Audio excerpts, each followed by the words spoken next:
watu wako na very different cases. So kama una swali, by the way, anza kuuliza, tutaanza kunini. Tutaanza kuwa nini. Mtu anauliza, do I need to still go get a caregiver certificate if I'm already a nurse? Why do you want to come as a caregiver when you're a nurse? Why? Tell me, give me a good reason why you come up. I mean, hebu mpandishe Priska, come and explain to me why you want to come as a caregiver. And Priska yes, panda. you need a certificate, you know. Nursing and caregiving is different. Sawa. Aya, ni aje? Uliza. Poa. Swali langu ni pale kwa ama inaitwa nini? Hii ya caregiving. Do you still go to Who's the volume? Do you still go to British Council, and how much is it? Then the other question is, when you go for the visa for caregiving, what are some of the documents that you need to upload? And then, sorry, I have a last question. When you do your course with Florence Academy, I tried doing it and I saw so many different courses. Ni gani inafaa ya caregiving? Aya, tuanze na the first question, yeah? British Council, yes, unafanyia British Council ama IDP. So kuna mbili, unaweza fanyia British Council ama IDP. And then you do the UKVI General IELTS. Sawa sawa, ma'am? Yeah. Aya, what did you ask? Maybe tunaweza tackle one at a time. Okay, you're British Council, unaendanga in person to do the exam there at the offices of the British Council. Yes. All right. How much is it for UKVI? For caregivers inafaa kuwa 32,000 now. 32K. Yes. For nurses Okay, ni 29, caregiver ni 32. All right. What about when you go to upload your visa documents? Unahitaji nini na nini? Because you only mentioned IELTS and the caregiving certificate. Before uruke kwa hiyo nini, by the way, before uruke kwa hiyo nini, ukikuja hapa kwa British Council nurse, kuna mali una nini, utaspecify ile nini unataka juu ulisema I think hapo kwa take IELTS with British Council. Okay. Yes. Okay. Shuka. Oh, which IELTS should I take? No, inafaa kuambia book an exam. Book your IELTS test, yes. Okay. And then Shuka. Alafu, wanakuambia zote. Wanakuambia hapo. Bei pia ziko hapo. So yeah. So una book kulingana na wewe. So kuna IELTS for academic, for UKVI academic. Ndio wanasema 32,000. Kuna difference ya hii UKVI general. Okay. So hii ndio utakuja hapa book ufind a test na ni 32K. Okay. Haya. Alafu ndo hii general. Alafu unaweka uko Nairobi. Hizo zingine ni kawaida tu, information kawaida. Alafu na nini wanakuuliza IELTS on paper, IELTS on computer. Yeah, so you can choose to do on paper ama computer. Depends which one you want.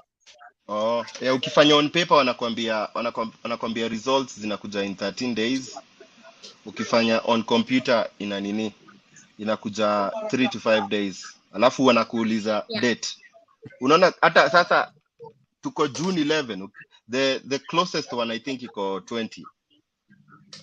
Iko June 20th. Unaenda una nini? Haya, sawa. Amekujibu? Acha nilete simu kwa. Amejibu. Okay. Sasa tuko pale kwa visa documents. Visa documents umeuliza nini? Sorry, I'm setting my camera, just a second. Which documents do you need to upload? Nilisikia kusema kuna physical interview you need to upload So upload nini. The caregiver sijafanya. I've not uploaded any documents, but I tend to think they will tell you what documents you need to upload. They normally tell you upload this one here, upload this one here. Hata kama ni marriage certificate, they will tell you upload this one here. So they will naogopa bank statements. Huh? Naogopa bank statements, unajua tu. Hawaitishi Yukei. Mtu usiogope. Oh, Yukei hawaitishi bank statement? No. Okay. At least. They don't. Wanaitisha marriage certificate kama unataka kuleta bona yako na watoto. Hizo ni vitu normal to passport. Yes, certificate of sponsorship mepewa na employer. What else can I remember? Yeah, I think hizo vitu zenye unafaa kukua nazo. Alright. Yeah. Wait. Oh, that's a nice point you brought up, by the way, tukiendelea. Wacha nikipandisha Deno pia. Ulisema there's a possibility you can bring your wife na watoi. Yes. Can you go with them? Ukianza job ama utawaleta baadaye? Mi naweza advise mtu, sorry, I'm setting my camera. No, endelea. I can advise someone. Kuja kwanza uone vile kuko before bringing someone over. Yeah. Because I mean you wouldn't know. Unaona? Until you get here ndio utajua how the life here is. But kama hujafika hapa utajua how life is here. So kuja kwanza, ona vile maisha iko, jipange, amia nyumba kubwa because hapa kuna rules za watoto. So kuna age inafika watoto hawawezi lala nyumba room moja. So that means you need an extra room. Yeah, kitanda moja. So my last question was on Florence Academy. There are so many courses kule hata unachanganyikiwa which one is appropriate. So which one is appropriate? Juni mingi sana. I've done one. Hata sikumbuki inaitwa aje. Sijui pathway to caregiving tukayo. Do I need to do another one? Caregiving? No, I think it's just a module that I did. Do this, go to allison.com and do diploma in caregiving, okay? Na Florence? Maybe Florence jatumia, but maybe I'm not a caregiver, by the way, so easy information nimefanya research. Okay. So I've not gone in deep details of which course and what to take, but I'll do a research again, and then I'll do a video on my TikTok, and then I'll post for you guys. Sawa. Thank you very much. But for now you can do allison.com. Umesema nini Allison? Allison.com, yeah. A diploma in caregiving, ama? Yeah. Okay. Sawa. Aya, sawa. Hiyo umejibiwa nani si ndio? Kabisa. Thank you very much. You're welcome. Sawa. Asante. Yep. Hey, Hello Deno. Hi, sir. How are you? I'm all right. How are you doing? I'm all right. Well, I joined in late, but I think I just caught you guys at the right time. Hapo kwa caregiver. I have 3 questions. 2 are related to the caregiving job, and then the third is out of context. And it's out of context because this is directed to you, Owen. Okay, before turuke kwa hiyo nini. Before turuke kwa hiyo nini. Naweza quickly ni share hii kwa sababu watu wengine wanapenda kuona nini. Ndio hii Allison, by the way, watu hawajui Allison. Alafu Nasu umesema nini? Hii diploma in caregiving. Yeah, you have to create an account first. Okay. Yeah. Na watu wanauliza links, by the way, nitawekea links kwa description ya video. So, yeah. Nini ni mingi, courses ni mingi, na watu providers ni wengi. Aya. Tuendelee Deno. All right then. So the third, I was saying the third question would be out of context kidogo, but let me start with the two relevant ones. And in fact, partly umejibu hiyo ya the link part. Why I'm asking this is because more information, mtu mwenye ako interested anaweza tafuta, anaweza enda search kwa the sites zenye umesema. I'm asking about let me just jump onto the Allison thing. I wanted to ask you, these courses that you are saying, like say I've heard the previous guy, the lady ameongea juu ya the courses in Florence Academy, and then there's the Allison.com, all these caregiver courses. And I'm if I'm wrong, you'll correct me. I'm wondering, are you saying they're categorized? Because like say I've just got up something there like diploma in caregiving, and then that previous talk caller alisema pathway to caregiving, ziko categorized differently, or what do you guys mean? And then what are the Let me fees? give you that one Nimesikia first. umesema zingine unaweza zifanya online. What are the fees? What are the how much do they charge for the courses, and how long are the courses? Vitu kaa hizo. So Don't you think it's important labda ukishare na sisi hiyo information? Mnanisikia? Nakusikia. Tunakusikia mtu wa ushago. Karibu sana Misty, pandisha Misty hapa. Hauwezi. Ebu jibu maswali. By the way, congratulations. You're doing a good job. Go on. I'm proud of you for the first time. Shame on you. So, what's your name, sir? What's your name? Dennis. I'm Dennis. Dennis. Mm-hmm. Yeah, they know. Oh, so Dennis, can I be honest with you? Sure. And I'll say this, na msinichukulie vibaya, msinichukie. I want to say something nasty. So people in Kenya expect to be spoon-fed. Mimi, I'm a nurse in the UK. I have a busy schedule. Me going to research on how to come as a caregiver in the UK, it's not something I should be doing. I'm just doing this because I want to help. So if I've gone out of my way to help you, to tell you how you should come, what documents you need, what kind of exam you need to do, then you should also, as a student, you have to go an extra mile yourself and research. How much am I going to pay? All those things, which different courses, which, you have to do your own research as well. You need to due diligence.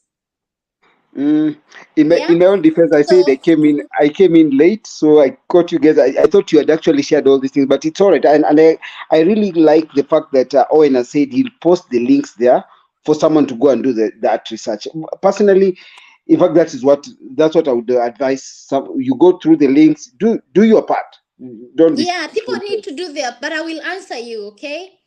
People need to do their part. Kama mimi saa fee nitajuaje? I'm not dealing with Kenya shilling anymore. Wacha niringe kidogo. I'm dealing with pounds. Sasa kujua fees, na unajua pound pia ina change bei, it's very hard to know fees. But tukiingia, mnaona sasa tumeingia British Council ya IELTS, tumeona fees iko hapo tu. Naona Owen, they are just there. Ni watu hawatafuti, watu hawatumii Google vizuri. Info iko hapo. So information is out there on Google, but people don't want to Google. People don't want to read more. People just want to be told, Sharon alisema, Sharon anasema. No. People have to do their own research. Out of everything you have said tonight, hiyo ndio important kabisa, according to me. Ambia watu, push watu wajitafutie, because if you're interested, you will push yourself. I'll go to the second question. I'll go to the second question. Yeah. You've talked about caregivers, you've talked about nurses. I'm asking on behalf of someone. In fact, someone who partly might pick interest in this. How about there's a course where people are doing for how do they call them nowadays? Differently abled people. You see, people are trained on, like, say, how to handle the deaf, how to handle the blind. Are those opportunities still available there? To be honest, I don't really know. I only know about caregiver, and I don't want to talk about something I'm not sure about. So I only know about caregiving and nursing. So I think if you want to come as maybe you're a differently abled people, I think they're in care homes as well. And they don't do any other different thing apart from caregiving. They are caregivers, but they have specialized in deaf people. They can understand what a deaf person wants and what a blind person wants, I think. Okay. Because I've been to a care home with differently abled people, and I was just working with caregivers. Oh. So do you want help there, Sharon? Huh? Do you want help in that area? Do you want me to chip in? Oh, please, yeah. Come on. Okay, when you are doing special needs caregiving, it's different from care homes that you deal with old age people, whereby in the UK, you're allowed to work under a different certificate on caregiver, but not the same. Their homes are not the same also. Their homes are different. Their trainings are different. Their courses are not the same as the courses that Nurse Mwiti or Sharon will tell you they do. Sure. And another thing I wanted to touch on is when Sharon said that when you come to the UK, you must finish your contract, or you can leave it in between and pay whatever amount your employer will want you to pay. But then that same employer can fuck you up because they are your main sponsors. That's why when you go to the embassy, you don't need any sponsorship, or they don't ask you for any bank statement. They can as well say, because you have a specific working number, so that working number is the one you'll use, even if you change contract from A to B employer. So if you are not in agreement with them, they might as well make you get deported or say that you have breached a contract. And if you breach a contract in the UK, that's another thing whereby you are liable for the consequences that are coming by you. But you can talk to your employer or your sponsor in that case. In the UK, we call them mostly sponsors, not employer. And then you agree on the terms. After you have agreed on the terms, me as your sponsor will either say yes or no. But you're also allowed to appeal by court and then tell the court that I don't want to work here and my sponsor doesn't want me to leave because of these terms. And then they might intervene if it's genuine. But if it is not, then you lose the case. So continue with your question. Hey, it's not that serious, Wena wewe. Hadi amefika kwa court. No. I'm just giving them the clearance because people come here and think that in the UK life is like, oh, I might come, just change everything, jump from one employer to another without following the rules. I'm just making it clear. I don't deal mostly with nurses and people who are caregiving unless somebody in my employment firm gives me a job there. Then I might do it. But then I also know that this and this happens. I'm more of an international employer. So I know ABCD and I know how and when it reaches to go to the court. And it's very difficult for you when you reach the court. So that's what I'm just clarifying on that point that you made. Liverpool amna network. Alafu unasema London ni Atukusikii. I'm in London. Uko mashambani, kubali.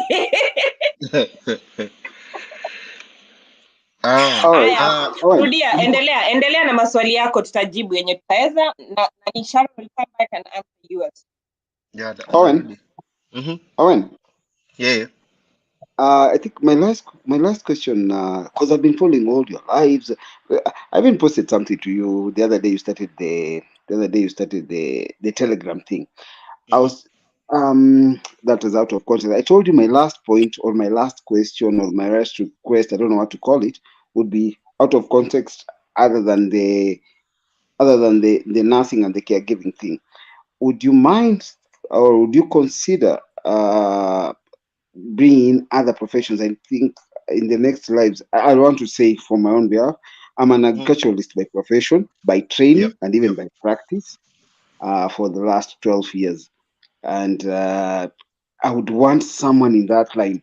I've been following a guy he calls himself Huku Yukei. The other day I saw him doing things. Oh, you're here.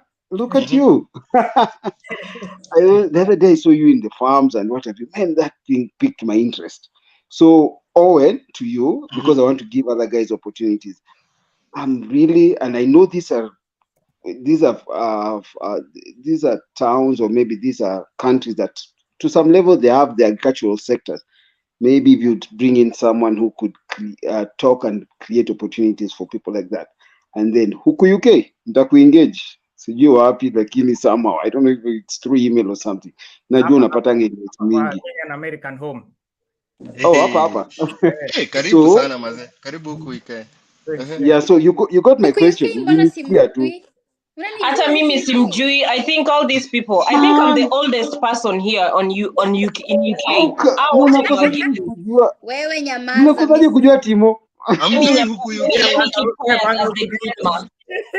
Nani, Sharon, there's something that you didn't clarify about when they are coming. The TB test is a must, so please clarify for them, because everybody. Yeah. Thank you for that. I forgot. Kwani memtoa? No, sinakwambia mali mnaishi wote, hamko London, mko nje ya London. Network shida. Owen, network shida. Kama mimi niko Kenya, a rural place like Kitale, na niko na network. Oh, he's handsome. Hi, Huku Yukei. Mimi nataka kujua Huku Yukei yuko wapi UK? I'm curious. Niko Ipswich. Sikia mali mnaishi. Sasa uko ni wapi? Hizo ni mali mnaishi. Sikia tuwezi afford London bana. Okay, pole. Huku UK, mimi naitwa Misty na niko London. London. Si tuite. Karibu Kensington. Niko Chelsea. Ai, huko kwa Masonko bana. Sharon, continue. Tuache your story. Let's go on. So, and you got my question. I want to step out, but then also, Timo umesikia my question. I'm sorry, ilikuwa nini? I think nilikuwa venture into other professions. Yeah, alafu Sharon clarify pia hiyo mambo ya TB tafadhali kwa watu wa industry ya medical, which is a must. That's what I know. Naweza sema hiyo TB test ni must unless kama uko kuna countries zinakwanga exempt, kama uko UAE au hitaji TB test. So TB test mostly naweza sema kama unatoka Africa utaitishwa TB test. Na ni 15k. Yeah, na ni 15k na inafanyiwa IOM. Inafanywa IOM. So kuna wasee nasikia wanapelekwa na ma agents juu Aga Khan alafu wanalipa 50k. Inakuanga tu x-ray, unajua. Ni x-ray tu, imagine hakuna malaika unafanyiwa. Kuna wasee wanasema ati lazima. Timo huko IOM ni wapi? Poleni. I'm not so conversant with Kenya. IOM ni a company inafanyanga TB tests internationally. They do medical for both even US for the US, yes. Yeah. US, Canada, UK. Yeah. Wote wanatumia IOM. Yeah. Kwa wale watu hawajui. Owen, umehang kwa TikTok. Angalia vizuri, umehang TikTok. Achana na watu wa TikTok. TikTok nilijaribu kuwaleta hapa niwaambie. Sasa unajua mimi nashangaa.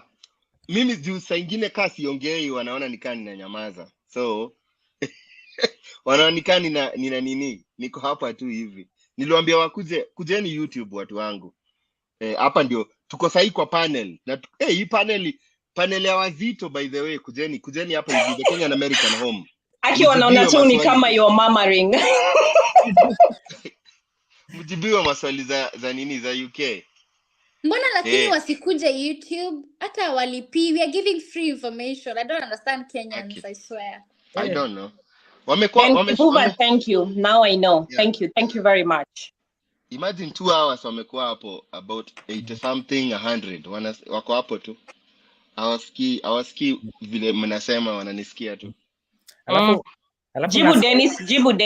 Jibu Dennis kwanza Timo na Sharon. Alafu tuende kwa maswali ya. Yes, pili kwa other job opportunities, industries zingine. No, yeah. Specifically on the agricultural industry, and because Timo nilikuona ukipost, I think Ipswich is it an agricultural town? Nimekuona kwa Manguruwe mahali. UK kila town ni agricultural. So even tuko na mvua kila siku. Mwambie tu kweli. Tuko na mvua kila siku. Mvua kila siku, alafu like kila tao kuna city center. Ukitoka nje ya city center ni mashamba. Even better because I'm an agriculturalist by profession, so nilikuwa nauliza Owen, is it something mnaweza create ama Owen unaweza create another live ama Timo, please niambie kama ni kwa nimeona umeupload tu saa hizi you are starting a live, is it something that you can get a profession mwenye ama I don't know something inaweza onyesha kuna opportunities zenye watu wanaweza apply for the same way Sharon amekam na akaongea juu ya caregivers na nursing na nini. So I think for me, ngoja Timo, let me tell you something. I think Dennis ungoje kwanza, manake watu wa caregiver wanangoja Nurse Mwiti mwenye amehang wajibiwe maswali yao yote. Alafu wewe pia uje utajibiwa ya kwako. Manake it won't be fair watu wengine wamekaa hapa masaa mawili ama saa moja, alafu hawajajibiwa maswali yao, alafu wewe uje na nyingine juu yake ujibiwe. Actually that's what I was saying. Owen na create another platform atakani next Sunday or something. Yeah, bye guys. Please, thank you. Oh dear. Sawa, fiti deno. Alright. Haya, sawa. Nas turudi kwa maswali by the way. Kuna nani Wangari wa Irungu? Mimi naweza sema usipandishe watu, acha waulize kwa comments. I think it will be easy. Itakuwa easy. Sawa. Yeah. Haya. Sawa. Wangari wa tunajibu, unapin tunajibu. Haya. Wangari wa Irungu anasema if one actually gets a job as a nursing assistant caregiver, can one go to school and advance to a nurse? Yes, you can. Nani hivyo tu as in you just unaingia shule alafu una graduate unaingia kazi na nursing. Yeah. People do that. It's that easy. How about schools? Are schools expensive in the UK? Nursing schools? Yeah. Degree in nursing is expensive. I will answer you as a lecturer on that note. Okay. In the UK, it depends. Are you going for a college or are you going for a university? So if the price that you might pay in a college is quite different from the price that you pay in a uni or in a varsity, as we call them. So it depends. Then again, I'll mute, let the questions come. Where I might answer, I'll answer. But in nursing and caregiving, I'm not answering so much because there I'm a bit dumb, but I just know a bit. So Emily anasema nini akufanya poa KCSE and ako passionate about healthcare. So like where would they start off the journey to nursing? I think hiyo naweza jijibia from being in this live, naweza jijibia hiyo, but nini you guys can answer that one. I think most employers huku UK wako na apprenticeship programs. So ukikamuku kama caregiver na hauna tuseme qualifications enough, unaweza enroll kwa, usually hata ukianza unaenrolliwa kwa like an apprenticeship program. Kama mimi wife yangu hajawahi fanya caregiving, alianza job tu I think 2 months ago, no qualifications, zero. Alafu immediately ameingishwa kwa inaitwa level 2 apprenticeship in caregiving. Alafu after 1 year anapigishwa tu exam hapo tu kwa hiyo care home. Alafu anapewa level 3. So naenda all the way up to level 6. So ifika level 6 hiyo ni the same, ni equivalent to a degree. So unaweza fanya maybe 2 more 3 more courses alafu we convert inakuwa full degree. So huku UK most employers wako na apprenticeship programs na zinakuanga free. As long as nice. Nice. I love the apprenticeship programs kwa sababu ziko everywhere. Hata hapa US iko hivyo. Unajua saa nyingine watu angalia sana hizi degrees za kwenda shule, but nini hapa juu hapa kama US kuna visa inaitwa M1 visa ya kazi za mkono, hizi kazi za carpentry na nini. And most of those professions, hizi kazi za mkono unaletwa in kama apprentice. Mtu anakuchukua kama student wake, anakufundisha kazi, alafu hivyo tu ndio unaenda kama umelani hiyo kitu. Those are good programs. Hata mimi mona chef apprenticeship. Sasa hizi niliingia unajua anything kuhusu upishi. Nikaingia kwa employer tu hivi.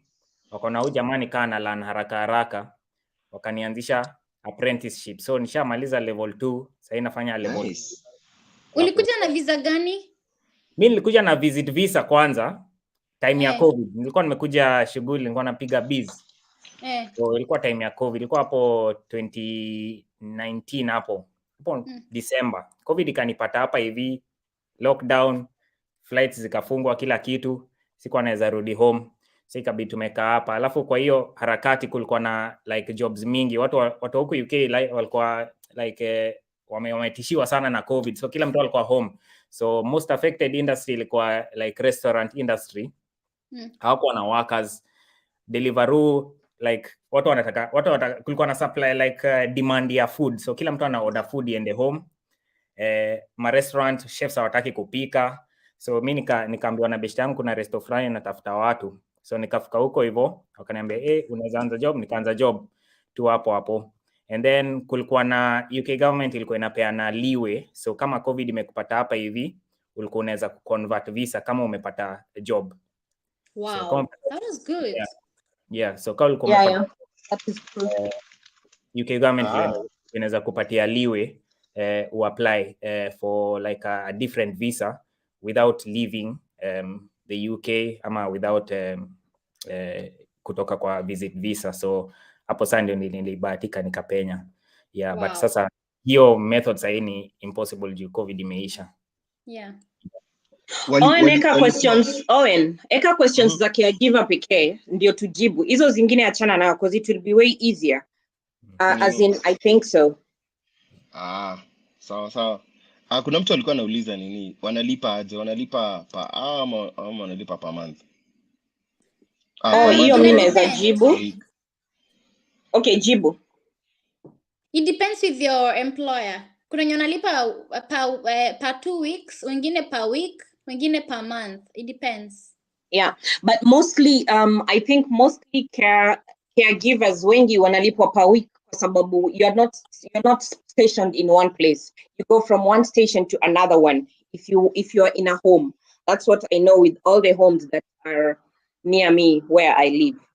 And then something that what is his name again? The guy that is there. I'm sorry, I don't know your name yet. Amesema. Apprenticeship, know that your employer pays for it in a certain university for them to get the certificate, because it's the same as a bridging course whereby your employer is allowed to give you that after they have given you an interview in their premises. Then it's upgraded to a diploma whereby you are allowed now to do a degree. So that is why you don't pay for it. It's free for you, but your employer pays for it. Yeah. Alafu huku UK care home zenu huko watu wanazunguka. Mimi huku if you're placed in one care home, you stay in that care home unless you ask to move. Okay, in London it's like this. In London we have one care home, like let's say for example Corellium care home. They have a home in London. Let's say they have it in West London. They have another branch in South London. So you'll be rotated like that. Where the work is, your timetable, you're allowed to rotate in all those homes to work. Okay. Yeah. Probably something watu wenye na coming na care visa wajuangi, you can work for, kuna hiyo kampuni imekuleta yenye unafanya full time, but you can also work for another employer within the same industry for a maximum of 20 hours per week. So when you have finished working with the person that has brought you, after those hours are done, no? It doesn't have to. No. You can immediately. And then something also kuna kwanga na misconception ati ukikam lazima umalize contract ya huyo mwenye amekuleta ndio. It's not true. You can actually work for minimum 6 months and then you can look for another employer atakusponsor for the same visa. You don't have to finish that contract. Probably the one mwenye unafanyia saizi alieka close kwa contract akisema if you leave before you pay an amount of money, but limit inakwanga 6 months juu gava watu wali complain companies zilikuwa zina exploit wase. So after ona watu wanaishi mashambani, network ni shida. Yanadi Imepotea kidogo. Nani? Umepotea, hebu rudi tena. Rudi tena. Maybe wacha nipunguze quality ya cam yangu probably. Wewe watu mnaishi mashambani, shida network. Haya, endeleeni. Niko fiber. Okay, nimepunguza quality ya cam. Nilikuwa na stream 4K, so probably ilikuwa ina nini. Yeah. So si lazima umalize contract. So after 6 months ukipata care home ingine unaweza change employer immediately. Tuko na wife kwa care home hapa hivi, like manager bana anachapa 6 months, akisikia ameudhika anahama ingine. Hakunanga stress. Kwanza kuna best yangu amehama job within last year, amehama job 3. And then si lazima hata uchange visa. Hiyo visa yenye iko kwa passport yako ni hiyo ndio unatumia.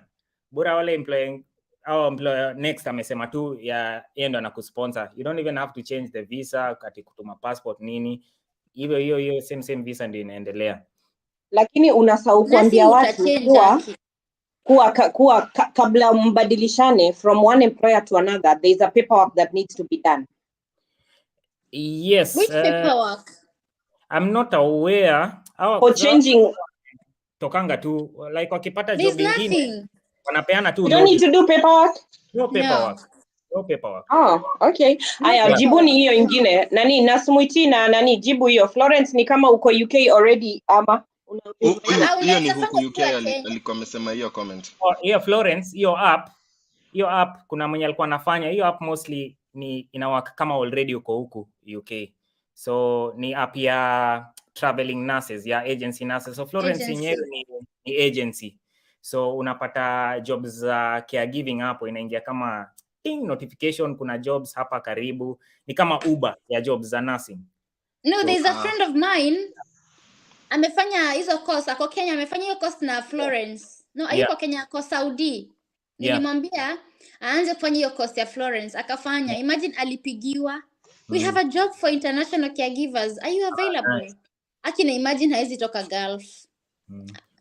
Aka reject to your job. So it's working in Kenya as well. Okay. Martha Wangari anauliza, if you apply for a job in care homes and get do they pay for your transport? Depends with the employer pia. Kuna wenye wanakulipia hadi accommodation, wengine hata wakupei hata maji. They tell you should cater for yourself, everything. So ina depend pia. Now, if you're in a care home, know the difference. You can be a live-in whereby everything is done for you, or you are the scholar. So know the difference also for the transport. Okay, I think you inaendanisha na the next question to initially wanauliza ati kama watakulipia visa na ticket. So employer depends. Unaweza pata ni depends. Unaweza pata employer atakulipia, mwingine wewe ndio utajipanga. Okay. Nice. Kuna msee kama Ukemani alikuwa anauliza, kuna caregiver ya men ama ni ladies pekee? Caregiver ni caregiver tu, both genders.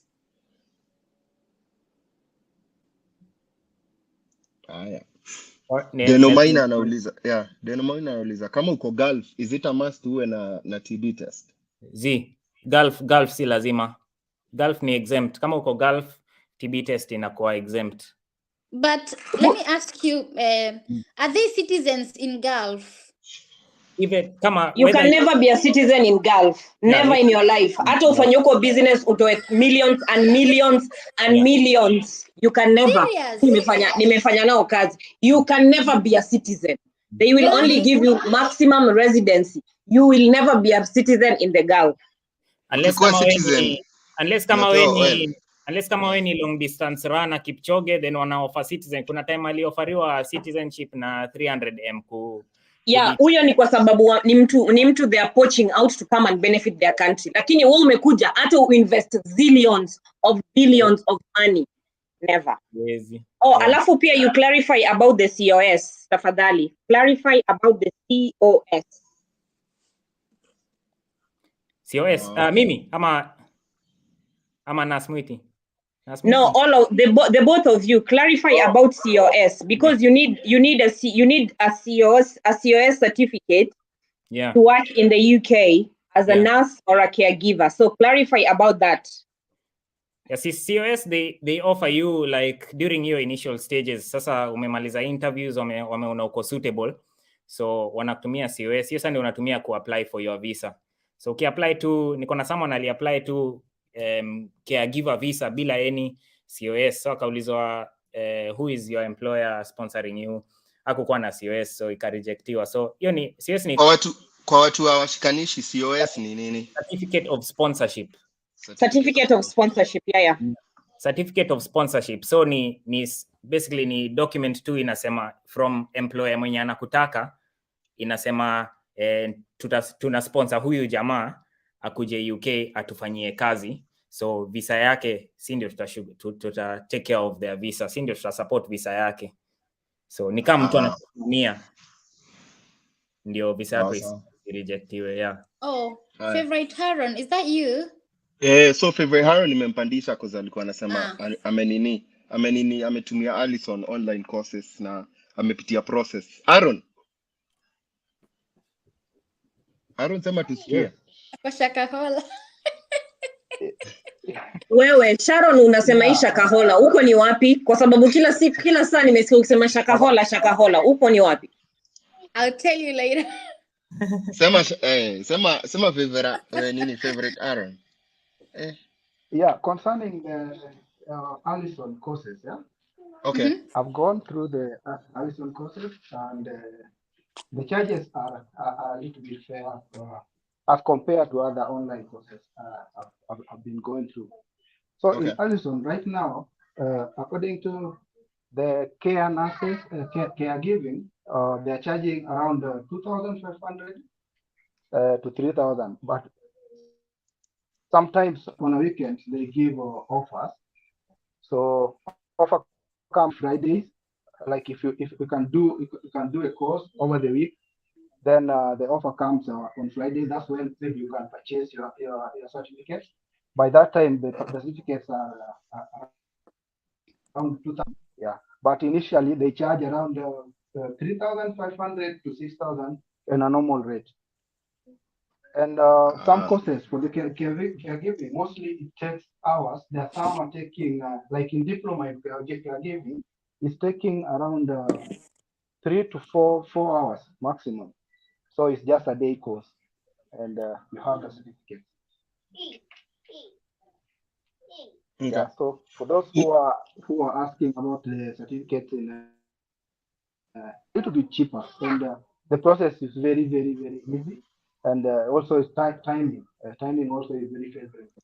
So if you want to have a certificate in caregiving, it's a very, very quick process in Allison as compared to other. I don't know about the other platform, but basically I've gone through the Allison. I've done several certificates. Being that I'm a health community health worker, so I was looking for an easy platform to maybe to migrate to UK. That's why I've even posted another question on the same, asking maybe if I did a community health, yeah. So which category am I falling? Yeah, maybe you can answer me as well in that case. Thank you. Sawa. Asante sana nani. Asante sana favorite Aaron. Mmesikia swali yake? Sijui mbona simsikii vizuri mimi. Mnamsikia? Mimi nimemsikia, ndio nakwambia. Nani Sharon, toa camera completely. Just remove your camera. Maybe it's the one that is blocking your network. Remove it completely. Remove your camera. Yeah. Let's see if that way it might work better. Am I ugly? Unaweza reduce hata quality ya video tu. Wewe unarembesha nini yetu bana? Okay, Regisha. Sharon, regesha kamera yako. Anyway, let's do this. No, you're very beautiful. I didn't say you're ugly. You're very beautiful. No, I'm just kidding. It's okay. No, I know. I'm also kidding. Rudisha alafu finye settings to reduce quality ya video to standard. I'm using my phone. Can I do that? Oh, no, it's a bit difficult from the phone. Aya, jibu swali ya nani ya favorite Haron. He asked is there any way, because he is working in the industry of health, is there any way he might immigrate to the UK?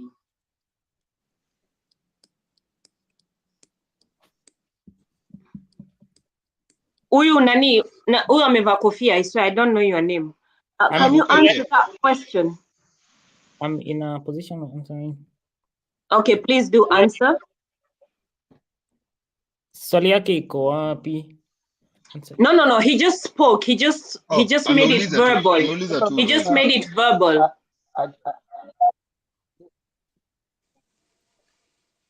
Amani network yangu. Nimeuliza tu verbally. Ninaambia watu mnishi mashambani. Ati Sharon amechoka. Sharon kakunywa maji kwanza jamani. Kunywa maji. Ulikuwa anauliza? Okay, my question was, is that right, Bena? Kama nimefanya, as a community health worker here, I'm working as a community health worker. So I was wondering which category am I falling?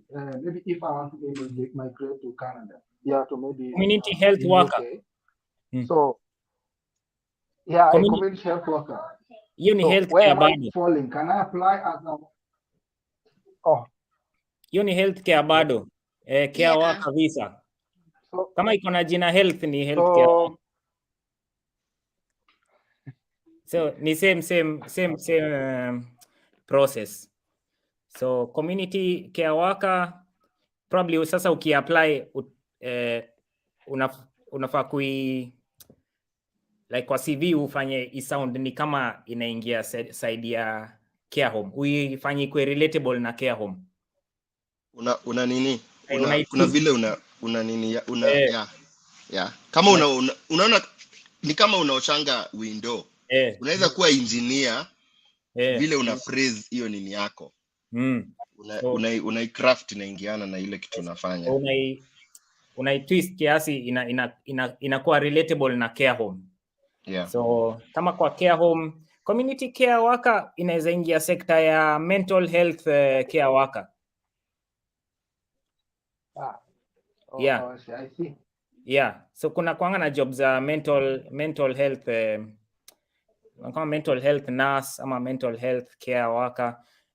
Inaingia na hizo sekta sana juu ina involve like kuongea, kuinteract na watu. So unaweza sema like I have experience in interacting with people with dementia, making them feel comfortable. Tukaa hizo yani hata sijui mbona anajisumbua. Hakuna mtu anakuuliza maswali zote. Experience ni experience. And then one good thing about the UK, maybe the US, and maybe the developed countries, when you get a job, it doesn't matter how perfect you are, they have to train you first. Hata wajalingi. Don't even worry. Hata interview hata kuuliza umesoma nini. Exactly. So they just ask you questions random. So masomo ni ya kufilter wase, kushortlist watu. Watu wana applying in the thousands.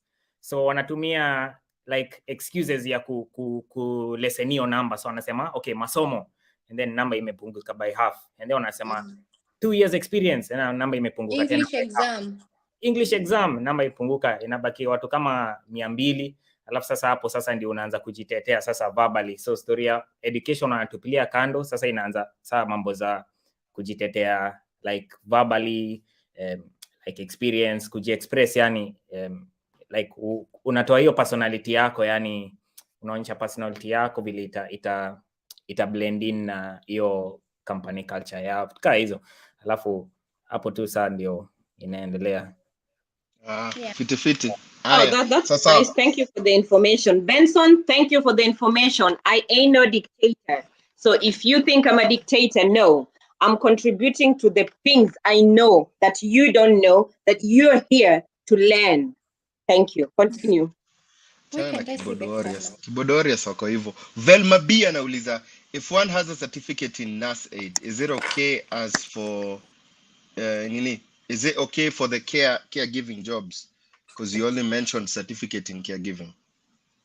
So there are so many words. There's so many words to describe a healthcare assistant. Kuna healthcare assistant, kuna nurse aid, kuna caregiver. All these words mean the same. It's the same thing. Yeah. So the answer is yes. Okay. Sawa. Kuna mtu ameuliza hapa hivi ati in the job applications when they ask you if whether you have the permit to work in the US, UK, should you answer yes or no? Do you have the permit to work in the US or UK when you're in Kenya? Unasema no. Hey, jamani.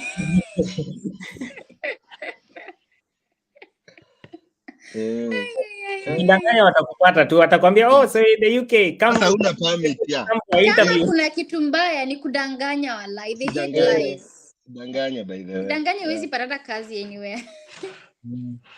Haya. Kuna jamaa I am Steve anasema I have a diploma in public health and I am planning to go back to school for a diploma in nursing. Would you advise me to stick to caregiving course instead of studying nursing for another 3 years? You can come to the UK as a caregiver and do your nursing here. Si lazima uteseke Kenya ukifanya kama una pesa. Heri kuja hapo upate pesa ukisoma. Ukisomanga. Yeah. Ukisomanga. That's hiyo ni kweli by the way. That's very good advice. Anzanga unini. Utazipatanga ukiwa huko.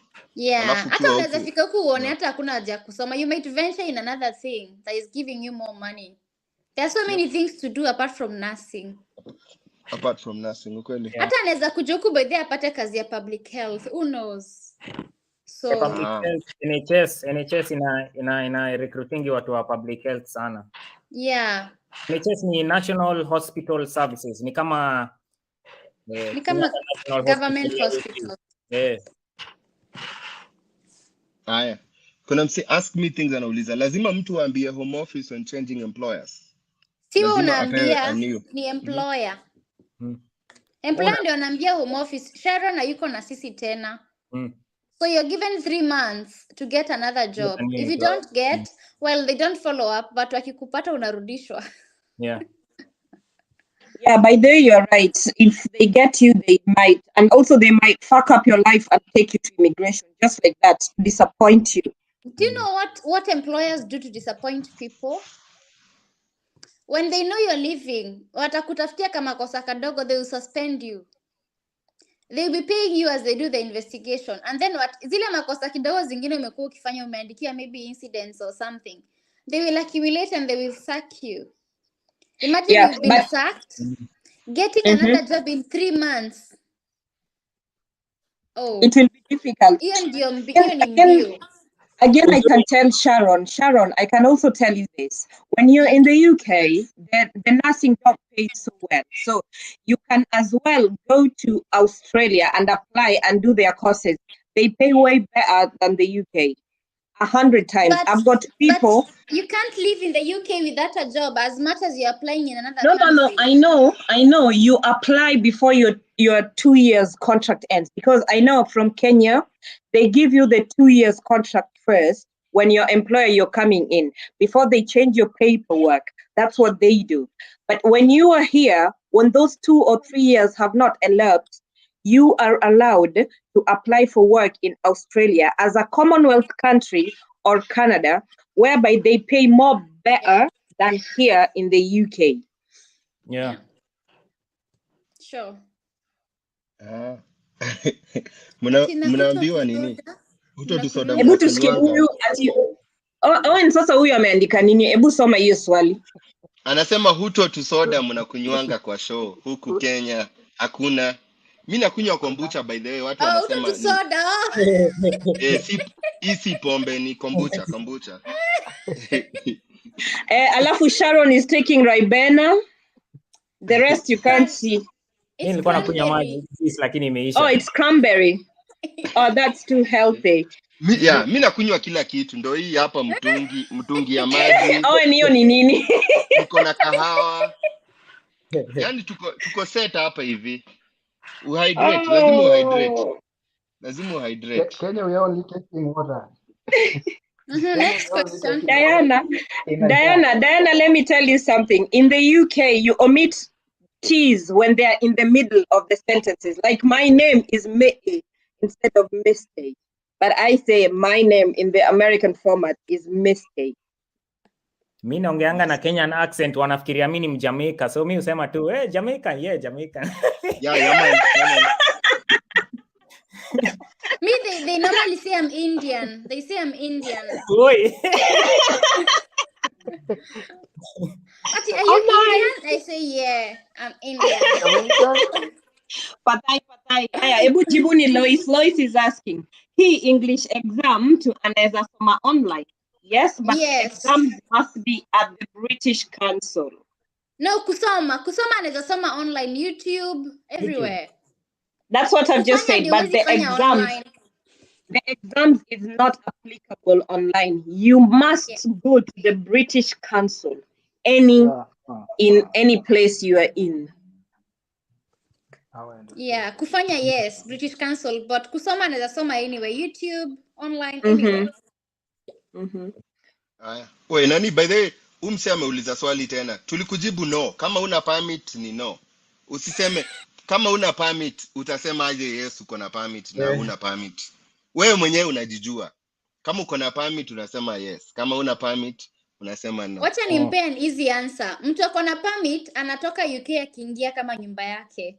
Wewe kama unaweza ingia UK bila kuulizwa swali na mtu, unajua tu uko na permit. But kama uwezi hauna. I think that is much easier. So just to add something on that, huku Kenya mostly wa Kenya tumezoea kugamble with almost everything. So we think that any chance that we can get, we can gamble with even the documents or whichever way. But when we go out there, this is the time that we have to speak the truth and you face every channel according to how it's supposed to be. So gambling with everything around there, I don't think it's a good idea. If you don't have, you don't have. If you have, you have. Yeah, sure. Ebu sikieni swali ya Joy. I have a trusted program in Dubai, charging around 650 Kenyan shillings to take people to the UK with job offers, healthcare section. Do you guys think it's worth it? I'm currently earning 130K in UAE. Please advise. 130K in UAE. No, just answer the question first. Yeah. Analipishwa 650 Kenya shillings. I think ni K. 650K. I'm currently earning 130K in UAE. A lot of money, after expenses, Joy Faith, after expenses unabaki na pesa ngapi? No. Eleweni swali lake mwanzo. Swali lake ni hili. Yani, ni lazima mimi nilipe hiyo hela ndio nikuje. Hiyo kazi ni ya ukweli ama ni ya uongo? Hilo ndio swali lake. Yeah. Hiyo ni uongo probably. 650. Hiyo figure ni familia. Niko na pia watu wa nini jamani? Niko na pia watu wa tumeshinda by the way, tumeshinda hapa tukiongelelea tukiwapatia information ya bure about vile unaweza kuja hapa ukijileta bure. Yeah. No, wewe unataka uone sisi ni mafala, uende ulipe 650,000. Nitumie pesa nitamtafutia kazi. Na si ati ni pesa uko nayo 650,000. Upatie mtu. Akufanyie hii process tumekuwa hapa tukikuambia ujifanyie. And then another thing mimi nitawaambia for free of charge is that in the UK, if you don't have a sponsor, you will not enter. Even if you have a letter of employment, you have to have a COS to enter. Na nitawaambia for free. Why don't they ask for the bank statement? Because they know your sponsor is going to cater for everything. So that is why I always tell you, you must have a sponsor or you must come with a visa sponsorship program to the UK. Come today, come tomorrow. It has been there 20 years ago. It's still there 5 years. These ones who are here have just come in. It's still there. So me, I'll tell you with an experience. I've been in the UK for more than 25 years. I'll tell you for free. It must. You must have a sponsor to come to the UK.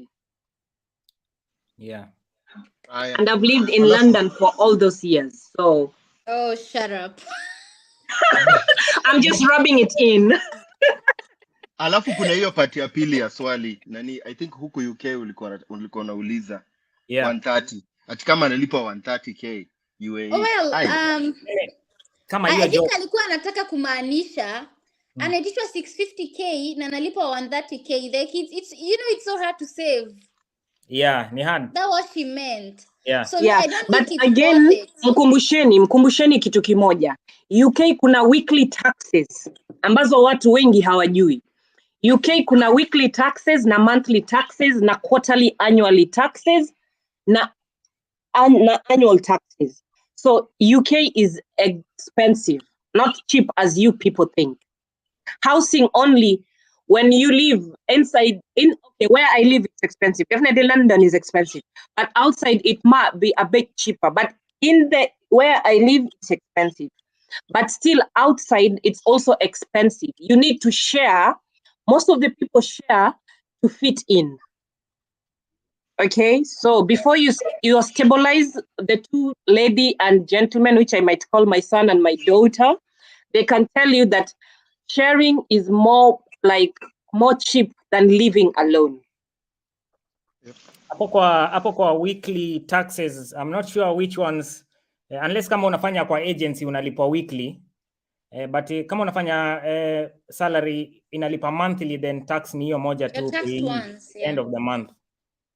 So okay, mimi nadhani anakuambia weekly taxes. Okay, go on, then I'll clarify it. Yeah, I think what you mean is they review the taxes annually. So if they overtaxed you, they will refund. If they undertaxed you, they will take some money off your account. Okay, that's normal. But what I meant is, what are the weekly taxes in the UK? The weekly taxes are, for example, I live in London. So there are council taxes that I pay weekly because I don't know if, I don't think any of you is a citizen, so it's different. So council tax I also pay. As long as you're renting in UK, you pay council tax monthly. There's council tax for the month and there's council tax for the week. That's when you're a citizen. Not even when you're a citizen only.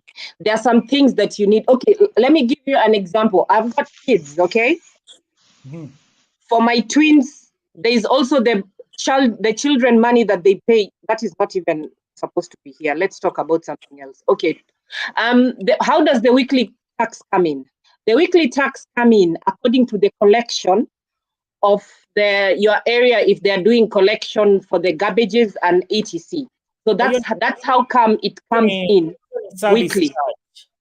But we call them, but it's for the council, so it is taxes. That's why I'm saying there is weekly taxing in the UK.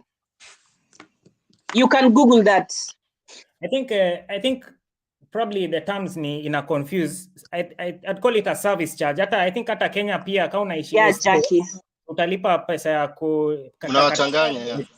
mnawachanganya sana. Wacheni mmeingia deep sana. Watu wanataka kukuja. Okay, waambieni hiyo. Sorry guys, sorry. That's why I was saying sorry. Yeah. Okay, waambieni hiyo. Do the exams expire? Nani? You too. Which exams? Ukifanya kama Allison, IELTS na hizo Allison. Hizo IELTS nini? Inategemea ni gani. Kuna zenye zina last for 1 year, kuna zenye zina last for 3 years. So usually most of the time vitu za healthcare zina last at least around 3 years, and then after 3 years lazima ufanye hiyo course tena ama usit for an exam tena juu hizi policies na changing all the time. English exam in expire after 2 years. Yeah. So zinakuwa na expiry date. Unaweza tuambia Allison anaitwa nani? Aaron here. Senior Owen. So kama ni diploma expire. Allison, the exams in Allison doesn't expire. Like it's something that you can take, then in between the process unaweza acha for sometimes kama unakumbuka vitu zenye ulikuwa umesoma, then you partake as long as you don't go back. Yeah, you just leave. Hata kama ulikuwa unatumia maybe a laptop or a phone, unaweza toka tu kwa hiyo icon, then the moment you'll come back, you will come back to the same icon, you continue with the question. But if you refresh, then you'll start again. So hapo ndio exam expire, but kama uja refresh ita hold tu hapo, you do other things, then you come and retake it again. But the moment umemaliza kufanya exam, then you have to attain 80% as a pass mark. So kama umepata 80%, so certificate, it doesn't matter how long will take for you to pay. After you pay is when you can get the certificate in a PDF form, or maybe a shipment or something.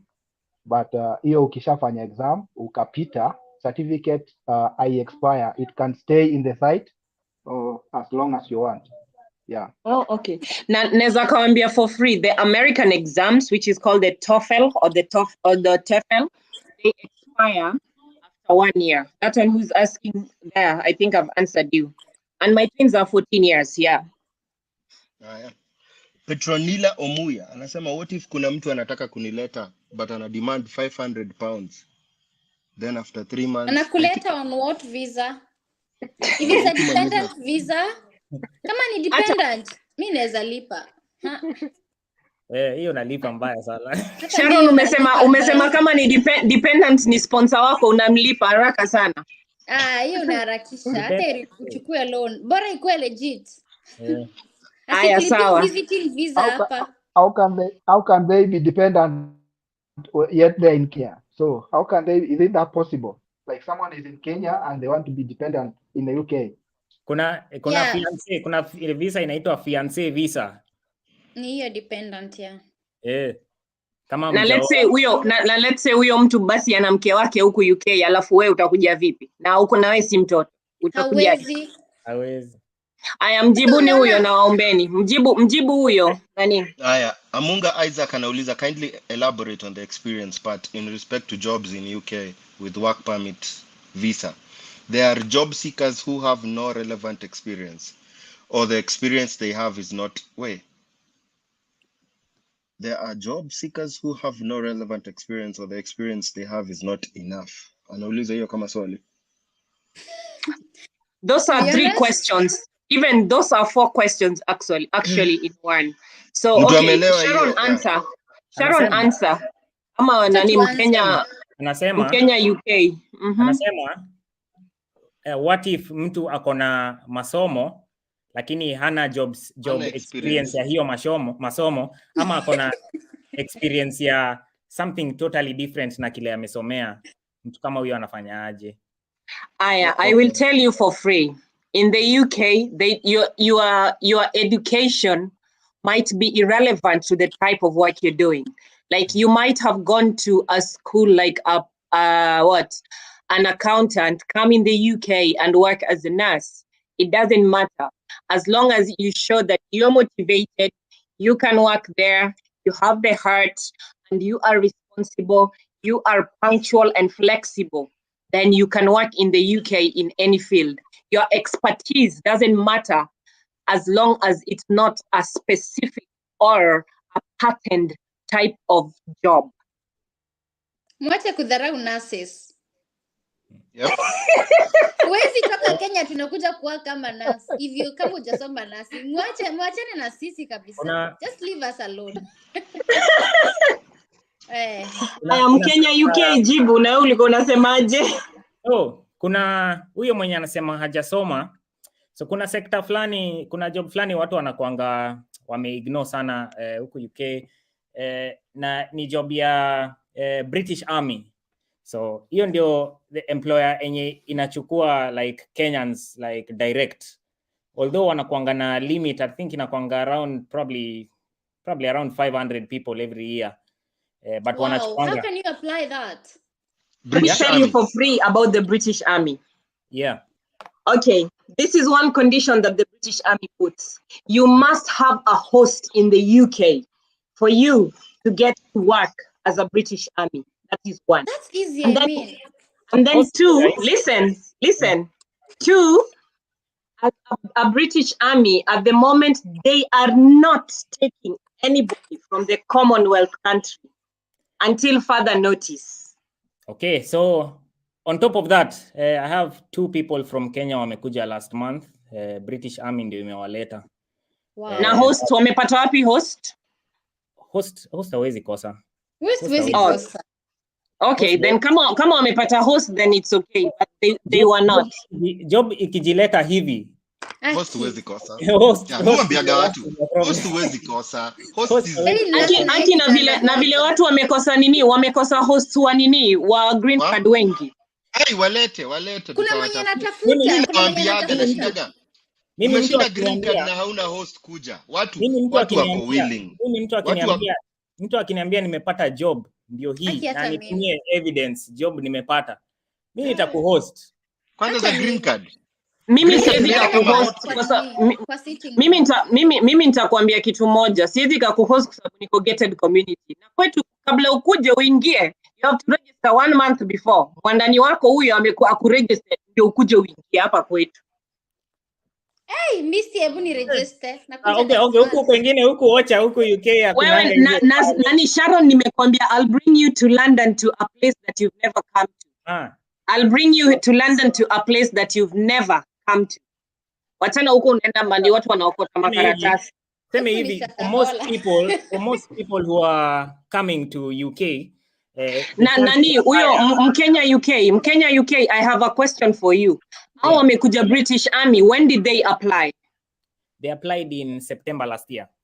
Thank you very much, you just answered my question. Wait, alafu ni hii site ndio wana apply. Hiyo ndio site. That is the right site Owen. So wacha nikuelezee vizuri juu mmoja wao mimi ndio nilimapplyia actually. Kwa sababu wewe ndio ulikuwa na host. Yeah, so Owen. So ongea tunakusikia. Wacha tu aoneshe website. Ongea. Ni direct. Hapo careers. Hapo kwa careers. Alafu scroll chini. Okay. Scroll chini kiasi.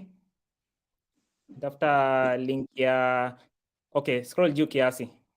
Anafaa kwenda hapo joining the army. Hapo join the army. Yes. Kulikuwa na different link ya watu wako Kenya inaitwa Commonwealth applicants. So probably wamezi combine. So finya hiyo joining the army. Okay, unafinya joining the army, British Army. Yeah, so finya hiyo visit our careers website. Career website. Okay. So scroll chini kiasi. I'm looking for a specific link. Watu wanapoteanga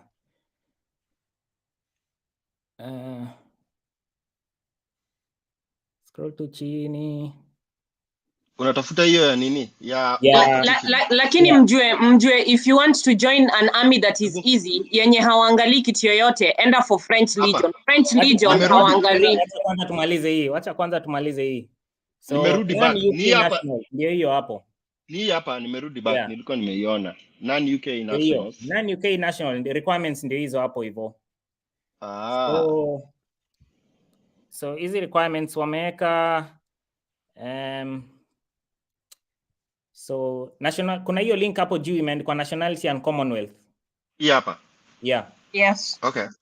Wameifanya ikuwe ngumu kiasi hapa, wameificha hizo ma links. So I'm from the Commonwealth, your heading. Okay. So any Commonwealth applications received at the moment will be kept on file. So saizi hawachukui watu. Wanachukua application but unawekwa kuna waiting list. Una nini? Yeah, kuna waiting list. So wameka hivyo ndio watu wasinde, watu wana apply alafu wanashinda wakipiga simu ati hey, how far is my application? How far? So hiyo story inawaudhi. So una apply, unaingia tu kwa waiting list. So you will be contacted about your application as more roles become available. Okay. Yeah. So wameka hivyo ndio watu wasishinde wanapiga simu. Okay. Ndio guidelines hapo hivyo. Iko na kila kitu. Kwa sababu mimi nina mtu alifanya application last year, they accepted but hakukuwa na host, so akakosa kwa sababu ya host. I thought my son could host him, then alikosa kwa sababu ya host. Aliandikiwa kila kitu akakubaliwa, lakini akaambiwa without a host we cannot take it. So ni vizuri sana Kenyan in the UK unasaidia watu na unakuwa host. Yeah. Our host, so yeah. Unasema ya French Legion, hiyo ni the hardest kabisa. No, I think French Legion is the easiest. Why do I say that? Kwa sababu requirement you should only be anywhere in the European Union, and as long as you can be in French, they take you. There is no language required. There is no language required. But they need fluent French. No. There is no. Mimi last year nimechukua watu 10 kutoka East Africa na wameenda. Okay, ni sawa. Walikuja na niliwapeleka. It was difficult. I was just doing something. So I said you British Army. So on that French Legion. So yes? French Legion hawahitaji vitu mingi sana. Thank you. Hata pengine watu walikuwa wanafikiria maybe you have to have some huge bank accounts. No, they don't. As long as you can avail yourself, then you can take care of yourself for a maximum of 1 week when you are forging your ways to the recruiting centers. Those are the requirements. Na alafu kitu ingine nitakwambia free ya French Legion. When you are in France, na mimi Misty uniambie, on Instagram I'm Misty Fireballs, on TikTok I'm Misty Fireballs. Ukuje uniambie Misty nimepata visa ya kwenda France. Mimi personally nitatoka kwangu mali naishi. Nitakuja kukuchukua Charles de Gaulle kwa airport. Ukae London not London. Ukae Paris for 2-3 days and then know how London is. Ukanunue chupi zako, ukanunue nini, alafu nikupeleke mpaka kwa mlango ya French Legion. Na niseme, if anything, I will give you an address in France whereby they will be contacting or they'll be sending their letters and I'll be getting them. Me as Misty, hiyo kila siku naambia watu, because I know UK army is difficult than the French Legion. That one I can tell you for free. Free of charge. I can tell you, because Timo can tell you that for free of charge, that for him to give you a sponsorship for the UK army, there is some things that he needs to do in the council for them to accept, and then ABCD. I think he can go on with that list. There I cannot enter. I know it, but then you can still go on. For me to sponsor someone, walinitisha tu letter kusema nimesponsor huyu jamaa and take care of them for the period of the recruitment, which is usually about a month, but visa yenye umepewa ni ya 6 months. So mi usema tu I will support you, I'll pay for your accommodation and living expenses for 6 months as long as the recruitment is lasting. And kama huyo msea yuko successful, nita facilitate kumrudisha kwao. So letter tu ndio wanatakanga, alafu wanataka pay slips kama 3 zangu kuonyesha for huyo jamaa. So hizo vitu ngumu sana, waitishi ati bank balance ama nini, wanataka tu kuona umse ni ana an income na amejicommit kusponsor huyu jamaa. So hawaitishangi mambo bob sana. Yeah, and then for the UK also, they need to link, everything is linked to your address. So huyo mtu akija army, then they fuck up, it's you that they will look for. Not really. Once amekuja huku na amejoin army, yeye ni a man on himself, anapewa visa, yeye ni kimtu kivyake, anajisimamia yeye mwenyewe. So every consequences zina fall under yeye. So wewe tu ni ulimsponsor tu hiyo period ya recruitment. So kile inaweza nasema hizo 6 months between 0 to those 6 months. Yeah. If anything happens, it's under you, no? Not really. If anything happens, if he does anything illegal, then he will be deported ama atapelekwa jela. Thank you. Anything. Yeah, wewe utafanyiwa anything. Na obviously mse mwenye amekuja hivyo hata akidisappear, utafanyiwa yeye. Unasema tu mse nilimleta hapa, nilimsponsor, mse akadisappear. Hawezi kufanyia yeye, ni si ati nikao umemficha kwa hao ama nini. Yeah, lakini wewe jua, wewe kama a UK resident, you will not be allowed to bring in somebody else under that route. Depends. Again. Yeah, not by it depends. Mimi nakusaidiwa immigration isikuja kwa mlango yako. Na unajua immigration ya UK vile ukuja wanakuja mpaka kwa dirisha na mlango na backyard. Kile nakwambia for free. The worst case scenario ni umeleta terrorist. Kama hujaleta terrorist na hujaleta murderer, uko sawa. Yeah. But anyway, mkikuja UK kama armies na huyo the Kenya in the UK amekubali kwa host, please be good for him and make him have a good rapport so that he can give other people chances. UK is big, it's open. You can always come, but you need and must have a host. French Legion taambia for free. After the 6 months, unapatiwa residence here, France. Then after 2 years, unapatiwa citizenship, and you can bring in your family. That is the good thing about the French Legion. The French Legion age limit ni 39 kutoka 18 years. And then, and it's the easiest army to come in. It is even easier than the one of UK. Humphrey, mimi sina roho chafu na nakwambia ukweli. Mimi sina roho chafu. I'm always anti nini? Anti whatever, anti illegal things. I'm very anti illegal. Owen is here, he can attest to that. Mimi sina roho chafu. Kama sina roho chafu, njoo karibu UK. You can come anytime. I'll tell you for free. Mimi sina roho chafu hata siku moja. Shiko Jones anauliza, what about bank statements? I think ulikuwa umejibu hiyo swali. Nurse Mwiti alisema no bank statements zinahitajika. No bank statements in the UK. Simambiwa tu bank statement ni nini? Ni sponsor wako ndio anaulizwa, si wewe. Kwa sababu huyu Mkenya UK amesema you need 3 months or whatever. Yeye ndio ataitishwa. Wewe hautoitishwa chochote. Yeah. Alafu sasa ina Kimani nani kama Kimani anauliza, where do we get these sponsors? An easy way to get. Tulishasema indeed.com. Sponsor, no, nani Sharon waambie rahisi. Your sponsor is the person who is employing you, or the person, like for example, UK America. He's your sponsor because he has agreed and has said that the council can see him as the person who is sponsoring you. That is a sponsor. Ravin Baraka anasema, okay, let me ask, nilipata job ya domiciliary care. Nyinyi sijui hiyo ni nini.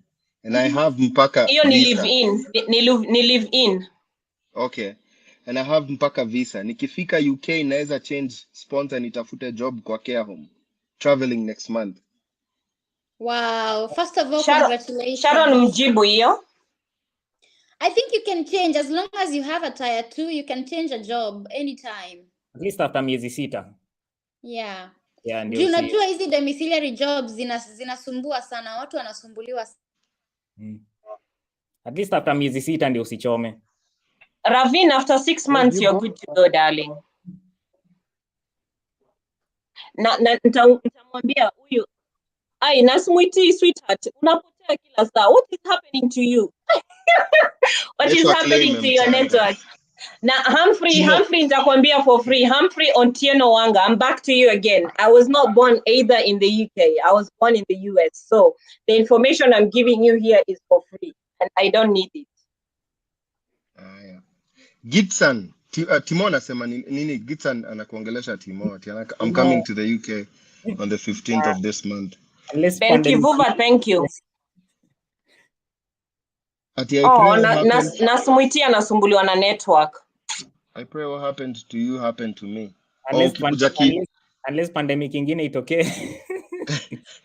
Lakini nani, the Kenyan in the UK, hawezi msaidia Gibson because I'm always anti michongo mifupi. Gibson kama unakuja na visit visa, ukifika we tembelea Google Armed Forces Careers Office kwa Google Maps. So mali utakuwa unaishi, Google Armed Forces Careers Office. The nearest office ya Armed Forces, uende watembelee. Au sasa watakupatia, ni kubahatisha tu, but enda tu watembelee, waambie hey, I'm interested in joining British Army. Usikie kile watakwambia. Bila sponsor. Bila sponsor. Unahitaji sponsor already ako UK. Ndio ako UK, but anahitaji sponsor na address, my dear. Lazima ukwe na address for the past 6 months. Sio utakuwa anaishi wapi? Visa sio amesha sort juu, amepewa visit visa. Kwa visit visa. Huyo mtu amekuja kwake. Okay, that's right. Yeah. Right. Amesema I'm coming to the UK on 15th on this month. This inamaanisha already akona sponsor, already akona address. Ni kuenda kwa any office ya Armed Forces, aseme hey, I'm interested in joining the Armed Forces, please guide me. Awambie circumstances zake, aone vile ataambiwa. Hii mambo ni kujaribu. Yeah. Alafu uambie huyo host wako umwambie when akiandika barua na akipatia na makaratasi zake za council. Anyway, kila baro is different. Kuna baro watakuitisha karatasi za taxes, kuna baro watakuitisha salary, kuna baro watakuja kuangalia wewe mali unaishi. Huyu mtu akikuja for vacation atakuja kuishi kwako atakaa aje. Those are the things they look at. It depends with the baro. Owen, I'm asking if one goes to UK. Owen doesn't live in the UK. Okay, if one goes to the UK with visiting visa, can they change it to student visa? No.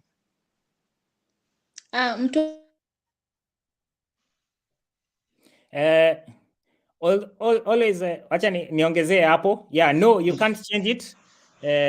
Kuna kwanga na exceptions mingi sana. Niko na boys wangu walikuja November. Ni msee wa kanisa, so alienda kanisa fulani akasifu Mungu bana, akanotisiwa. Akanotisiwa na praise and worship team. Akaitwa kando bana, akanotisiwa. Amejoin na Windows 2, that's why. Yeah, so akasifu hapo vizuri. Praise and worship team ikamtambua, ikamwita kando, ikamwambia tuambie circumstances zako. Akasema mimi niko visit visa but napenda Mungu, nimekuja hapa hivi nikapenda hii kanisa. Akaambiwa tunakupatia missionary visa. So the only visa enye unaweza switch from visit visa ni missionary visa, na inapewanwa na kanisa na ni ya 2 years. Yeah, so na kanisa lazima wa convince council that they really need you, and whatever you're doing nobody in their church can do, it's only you. Actually hakunanga much convincing juu it's a voluntary visa. So it's also under tier 4. No, it's I'm not sure what tier it is, but it's a voluntary mingi. Yeah, it's a voluntary visa. So church iliandika tu letter, katuma home office, jamaa akapewa BRP ni residence card. Hivyo tu ya miaka 2. Na hiyo visa Mkenya UK. What is that? For up to 20 hours per week in another okay.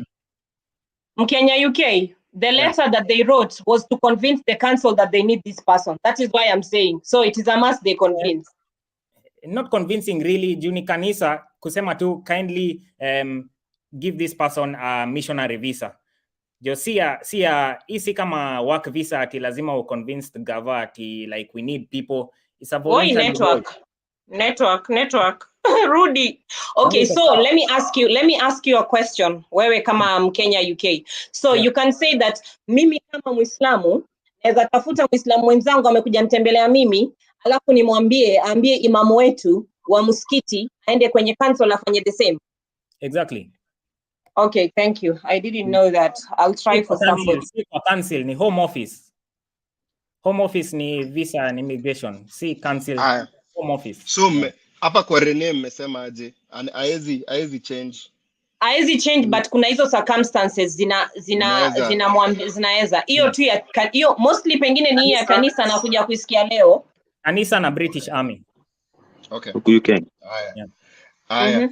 Stanley sema. Nilikuwa nauliza, mimi niko Qatar nafanyaga kazi ya mambo ya ship. Naweza pata job nini website gani? Hapo ni ngumu sana. Sina experience. But nasikia kuko na I think nimesikia Austria kuko na job mob. Hiyo nini visa sponsored jobs kwa ile government website yetu ya UK.uk.gov unaweza pata visa sponsored jobs za serikali. Okay. Njia nyingine rahisi nitakusaidia nayo ni kuwa nakwambia no nani unaitwaje Navin, I didn't interrupt, it was his network. It was his network. I'm sorry to say that. Kazi ingine naweza kuambia ni si lazima, UK is big, so if you can also work in the islands that kama Jersey Island na ufanye kazi pia mali kama Falklands, they are also taking people. Hiyo pia hizo ziko pia under UK. Pia unaweza fanya kazi Scotland na Ireland. So you can also have those places also, it is easier than to enter in England. You can also work in Wales. In Wales, Scotland, Ireland, Jersey Island, na nini kunaitwaje huku kwingine, na Falklands. Hizo zote zinapatiana kazi mingi sana kuliko England itself, and there it is easier to work. And when you get work in those places, you're allowed to come in the UK without a visa. You can always come in and out in the UK without a visa. So that is the other thing that you can do. Watu walikuwa nauliza nini hiyo link ya UK. Let me watch and hide your comment. Ndio hiyo. Thank you, Owen. That is the link. Yes. Hizi link zote nimewaambia, by the way, zitakuwa kwa nini? Zitakuwa kwa video. Zitakuwa kwa video tuki load. Yeah. That is the website. Thank you. Benson, I'm here to stay. So do whatever you want to do. I'm here for the information you don't know. And I'm very confident. You can ask your question and I'll answer you more than Timo, more than Owen, because both of them, they do research. I have the information on hand. So take it as you want. Achana na hao watu wanakuaga hivyo. Wamekuja kusaidika by the way. Na mnapiga like watu ama mna nini tu hapa. Mnakuja kama umekuja kusaidika. Timo, please follow me on my TikTok also. I'll follow you back. I'll look for you. And then there's something I want to just make Timo, you're not on? Huku UK inajiita hivyo TikTok. Sina TikTok. Huyo mzee yako TikTok ni scammer. Sio niliona ukishoot video. Ukisema huku UK nini. Siko TikTok, ni scammer huyo. Unajiita aje platform? Across all platform. Ni Huku UK kila mahali except for TikTok. Uko na Daniel, channel. okay, I'll listen to you because you are very you are kind. I will ask you. I will listen to you. But I always say it as it is. Owen will tell you for free. Misty will say it as it is. I don't hide. I don't babysit people. I tell you information as it is. That is one thing you should know. Stan, tumekujibu? Yeah. Unaweza ni drop by the way. Unaweza ni drop. Fiti maze. Shukran maze. Shukran. Owen umeshika hizo nini? Hizo islands za nini? Za UK na hizo islands za UK na the countries in the UK. Did you understand them? No, iseme tena. Okay, nimekuambia kuna kazi mingi Jersey Island. Jersey, like ile New Jersey. Kama New Jersey, lakini toa new alafu uache Jersey. Okay. Alafu pia kuna kazi mingi Falklands. Okay, unaispell aje hiyo? Falklands, F-A-L-K and then lands, L-A-N-D-S. Okay. Those two countries, you can get visas to work there and it is very easy. Alafu pia unaweza pata kazi Scotland because UK is 3 countries. So unaweza pata kazi Scotland, unaweza pata kazi Ireland, na unaweza pata kazi kwa hizo islands zote that are run by the UK. Okay. By the way, kuna mtu alikuwa amesema amepata kazi Scotland. Hiyo comment ilipotelea somewhere, but nikiipata ama uliza hiyo swali yako tena mtu wa Scotland.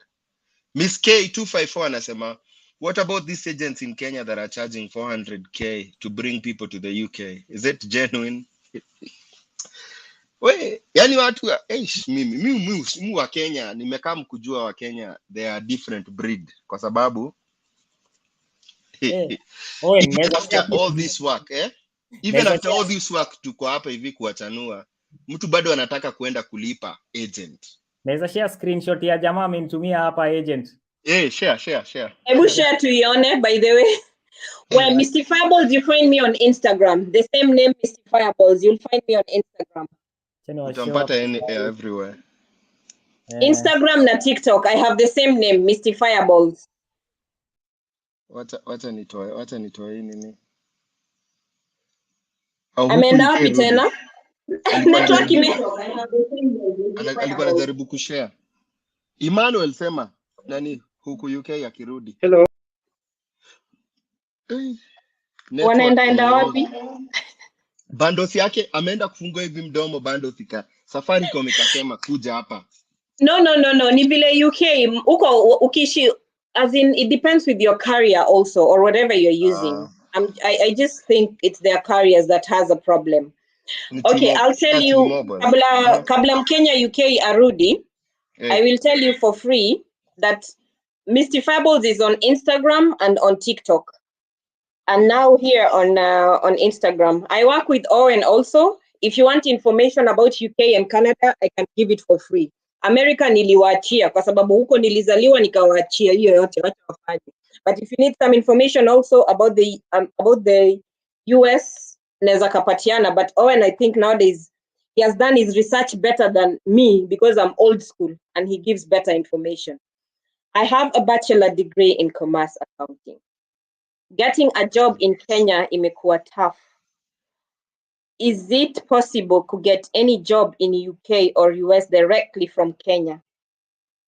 Any job ata kasi ya accounting? Douglas, I'll answer for the UK part. It is you can get work in the UK if you have a sponsor. Then Owen will answer you the US. Yeah, UK ni ngumu. US ni ngumu. US ukuja kama accountant ni ngumu. Labda either ukuja kama no, utafute EB3 lakini EB3 ni unskilled mostly. So US kukuja directly. EB3 Owen pia waiting period is very long, eh? Yeah. US kukuja hapa work visa is one of the most expensive. Itachukua the longest time kukuja hapa US na work visa. So either ukuja hapa shule na hiyo accounting alafu ujaribu kwenda the EB3 H2 hiyo nini ya temp work visa route H1B route lakini otherwise mimi nilikuja shule. So nilisoma University of Nairobi na nilifanya BCom University of Nairobi accounting, alafu I came to school nikafanya Masters of Accountancy, alafu from school hapo ndio nilichange to green card alafu citizenship. So lakini kikazi US ni ngumu. Angalia either Canada ama vile nani mimi sema kwambia UK. Mtu ameuliza swali nzuri hapo. I answer DMs on Instagram very much. And somebody, I'll still go to this guy back where he said, what's your name again? Let me find you. Humphrey Otieno. I am not a narcissist. I am a very confident woman. And because I lecture or my field of expertise is mostly dominated by men, I am always seen as an iron lady that is very harsh for no reason. Daniel amesema, yes, I want everybody to give information, but I think that is the problem is with their network, so that is why they have problems. So they will come back. They will come back again and answer what they know. And I think I'm an old school person, whereby I'm the oldest in everybody that was up here. I think I was the oldest. So, and I've lived in those countries that they are in. I've lived the longest. I'll tell you for free. Yeah. Hao watu unajua inapenda tu na wachukulia na nini. No. At times you don't need to babysit. You don't need to babysit because at times you're babysitting too much mpaka mtu anakuwa so much dependent and they don't know what to do. This is not this Mimi, let me tell you something for free, Owen. And I always tell people, Mimi, I will give you as raw as it comes. I have a son that is more than 25 years who is a pilot, but he will tell you, my mom is tough and the best teacher. Go to Oxford, you will find my name there.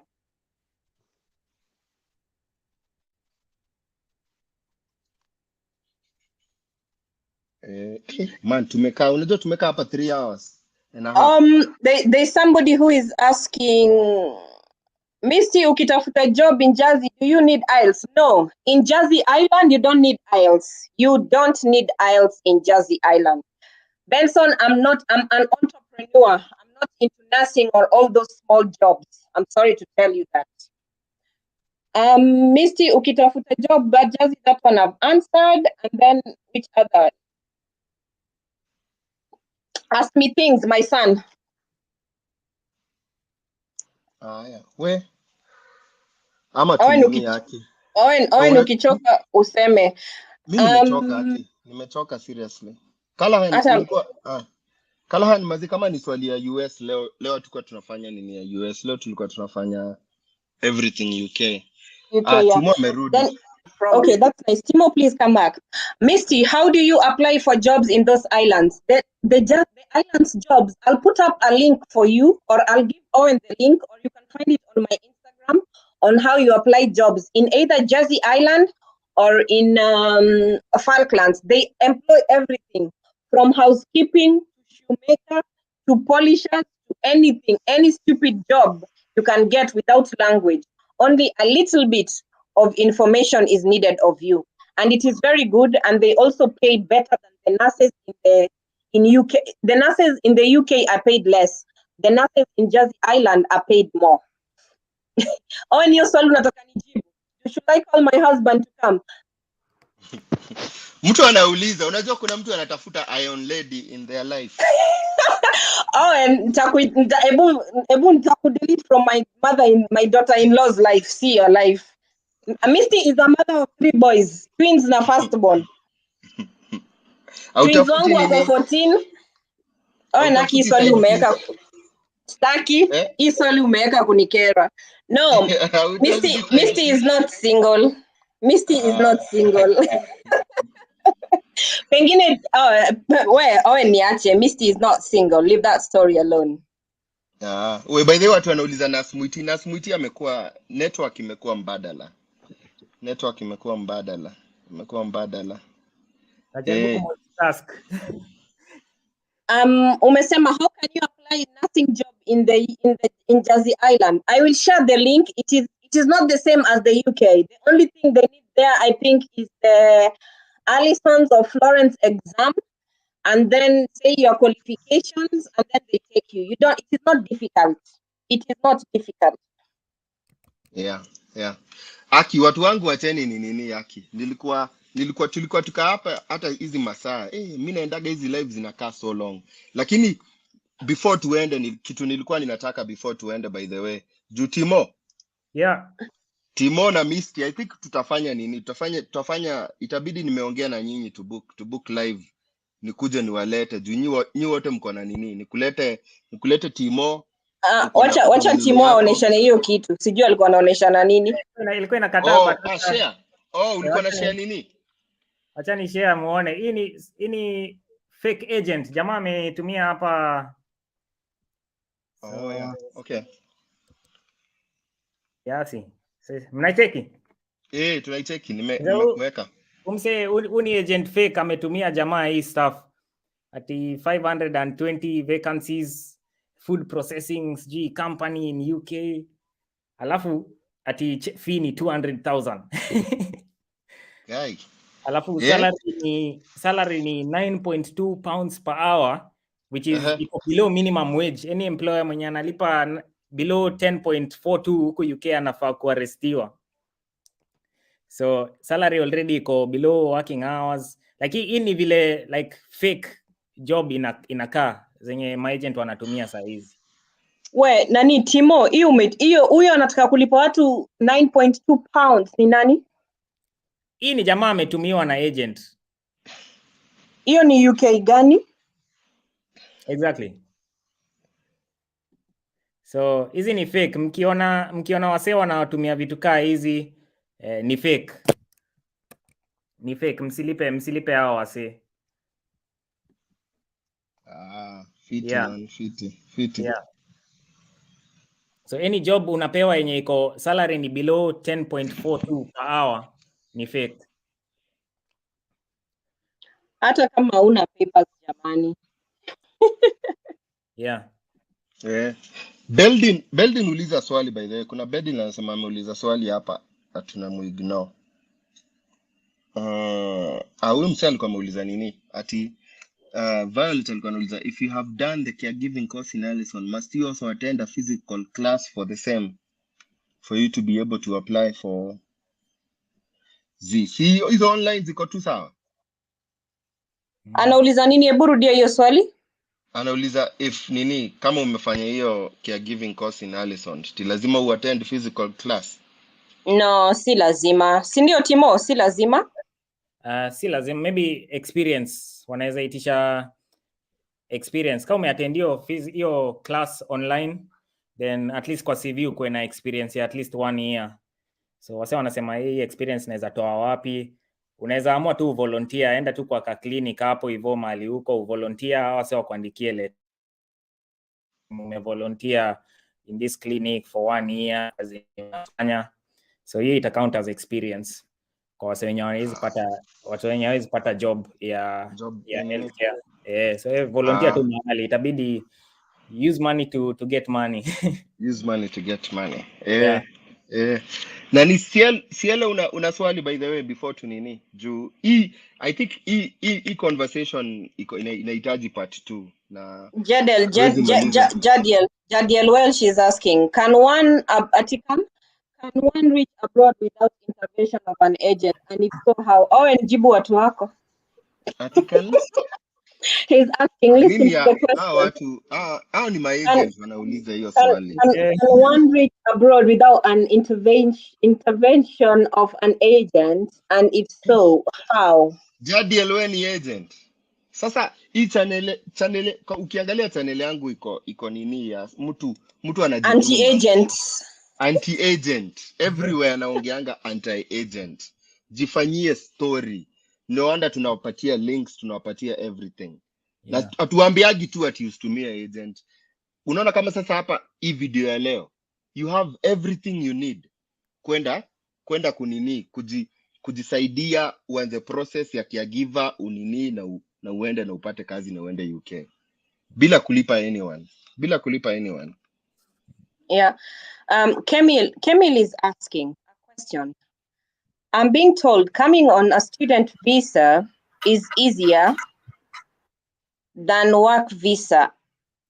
Will it be a problem working on a student visa? Kemil, that's a very nice question. I'll answer you as a lecturer. Coming on a student visa is easier, yes, as long as you identify the university and you identify the course. And then it is easy in UK to change a student visa to a working visa than a visit visa to a working visa. So that is very easy. I'm telling you that for free. Yeah. And then as a student, you're allowed to work 20 hours.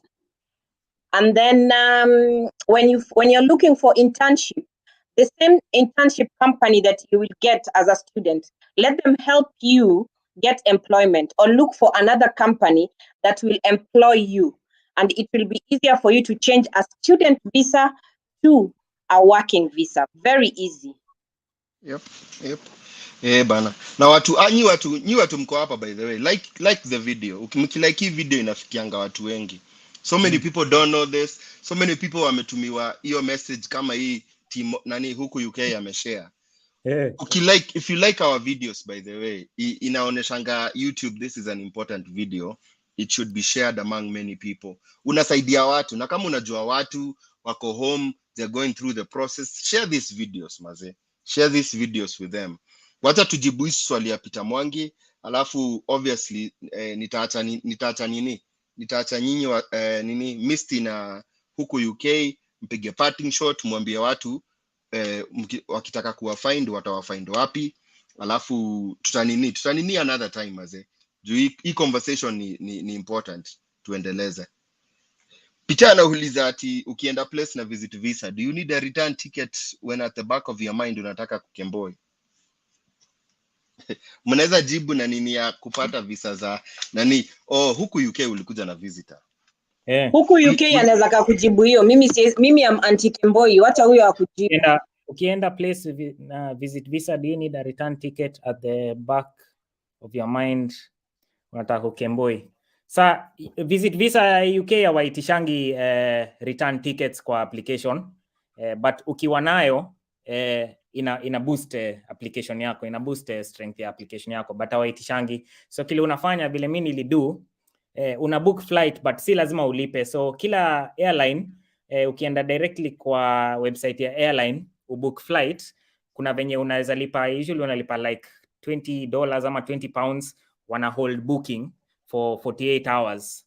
So hiyo nani Timo, hiyo haitwi booking, inaitwa reserving. Yeah, it's reservation. So kwa layman's terms hiyo ni booking.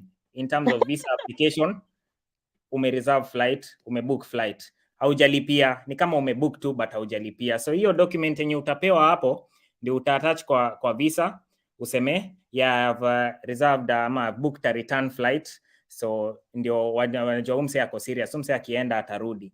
But in real sense haujalipa, na wase hawataenda wacheck ati hii flight imelipiwa. Wataandika tu hiyo reference iko kwa hiyo reservation, itaonyesha hii flight inaenda hii time alafu inarudi hii time. So hiyo ndio vile mimi nilido. So yeah, si lazima ukuwe na return flight, but ukiwa na like a reservation ina boost application yako, wanaonyesha uko fiti. Beldin ndiye alikuwa anasema nimeulize hii swali inanilenga. Anasema tuambie juu ya kuchukua barua kwa university ya kuexemptiwa kwa English ndio tusifanye IELTS. Someone is advising me to do that because it may work for them. Yeah, kuna website inaitwa, kama already uko na degree, kuna website inaitwa ECTIS, ECCTIS. Sijui kama wewe unaweza Google ECTIS. ECTIS. Yeah. Oh, okay. ECCTIS. So hawa ndio wanafanya verification of foreign degrees and qualifications, wanaziconvert into UK qualifications. So ukikuja kama unataka hata kuapply job huko UK, una sign in kwa hiyo website ya ECTIS. Wanaitishanga scans za copy ya certificates zako pamoja na transcripts, alafu unawalipa, inakwanga around £160. Hiyo ni kama 20 to 25k hapo. So unawalipa, wana compare hizo paper zako za Kenya or anywhere in the world, wanazifanya zikuwe comparable to UK qualifications. Niko na moja yangu nilifanya hapa hivi. Nini hapa hivi? Yeah, UK ENIC. So ECTIS. So kienda kuna menu mahali. Wacha ni hide comment ndio watu waone. Kuna categories. So hapo chini kuna wapi? So hapo juu kuna helping you to get a job or study. Hapa. So kuna hiyo ni moja. Alafu kuna helping you to get a UK or settlement in the UK. So helping you to get a job ni kama unatafuta job na uko na already qualifications zenye si za UK. So ukiclick tuone. So ukiclick, so inakupatia hizo hapa, wanakuanga wameweka example hapo. So scroll chini utaona. So ukienda kwa apply now, so unaweza nini, so una upload ma certificate zako, alafu after around 3 weeks wanarudisha na inaitwa statement of comparability. So ina convert qualifications zako za nje ya UK, inazifanya zikuwe recognizable na UK, na employers wako hivi ukiwaambia I did a degree in public health nini. So hiyo ndio document ya kwanza unawasendia, ndio sasa wa trust. Okay. Acha nitafute, niko na yenye nilifanya ya high school paper zangu kiasi tu. Okay. Fiti maze. Fiti. Building, I hope umejibiwa. Kuna mtu mwingine alikuwa anasema sija nini? Umeona mpaka tuacha watu wa nini? Live isiende 4 hours bana. Isiende 4 hours. Acha nani aje na hiyo nini yake, aje na makaratasi yake, alafu tuone. Alafu tumalizie hapo hivyo. Misi, ulisomea US. Nenda umuulize mamangu Daniel atakujibu hilo swali kama utampata. Muulize mamangu aliponizaa, nimekuambia nilipozaliwa. Sasa nenda kamuulize atakujibu. By the way, nani? Nurse Mwiti yako kwa comment section. Amesema thank you, she can't come up again. Nurse Mwiti, sweetheart. Thank you. Links zako by the way, na mumfollow ako YouTube, ako ni vile leo nini. Waeke ni links zako hapo hivyo wakufollow. TikTok, Instagram, whatever. Waeke links Nurse Mwiti. Nurse Mwiti, thank you very much. You are very helpful, and thank you for all the research you did on the healthcare. It was very resourcely. Very resourceful. Ndio hapa hivi. Nimeficha address yangu ndio isionekane sana. Ndio mimi nisione in particular.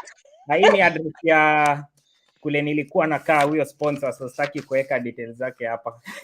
Okay. So yes, too. UK you can come. Everybody nitakwambia. UK you can come as long as uko na sponsor, you can come. Nini? Wacha niku nini actually. Wacha niku spotlight.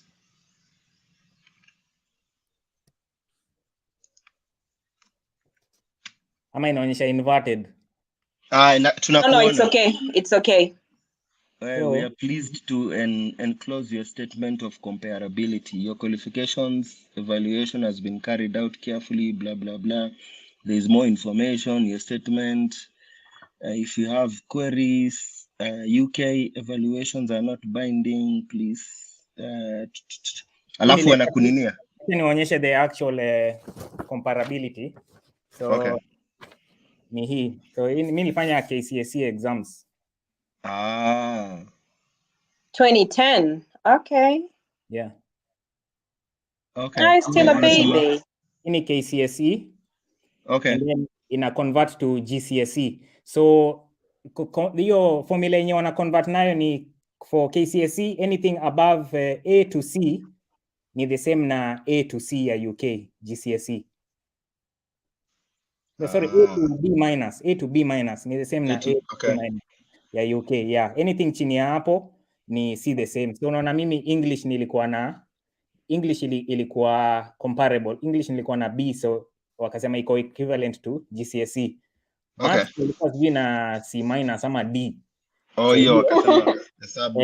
So hiyo wakasema si comparable. So for me to replace sasa hiyo juu sikukuwa na sikupita hiyo ya maths, ilibidi nifanya kitu inaitwa functional skills mathematics. So ni certificate inakaa hivi. So functional skills level address. Haina address. Haina address, usijali.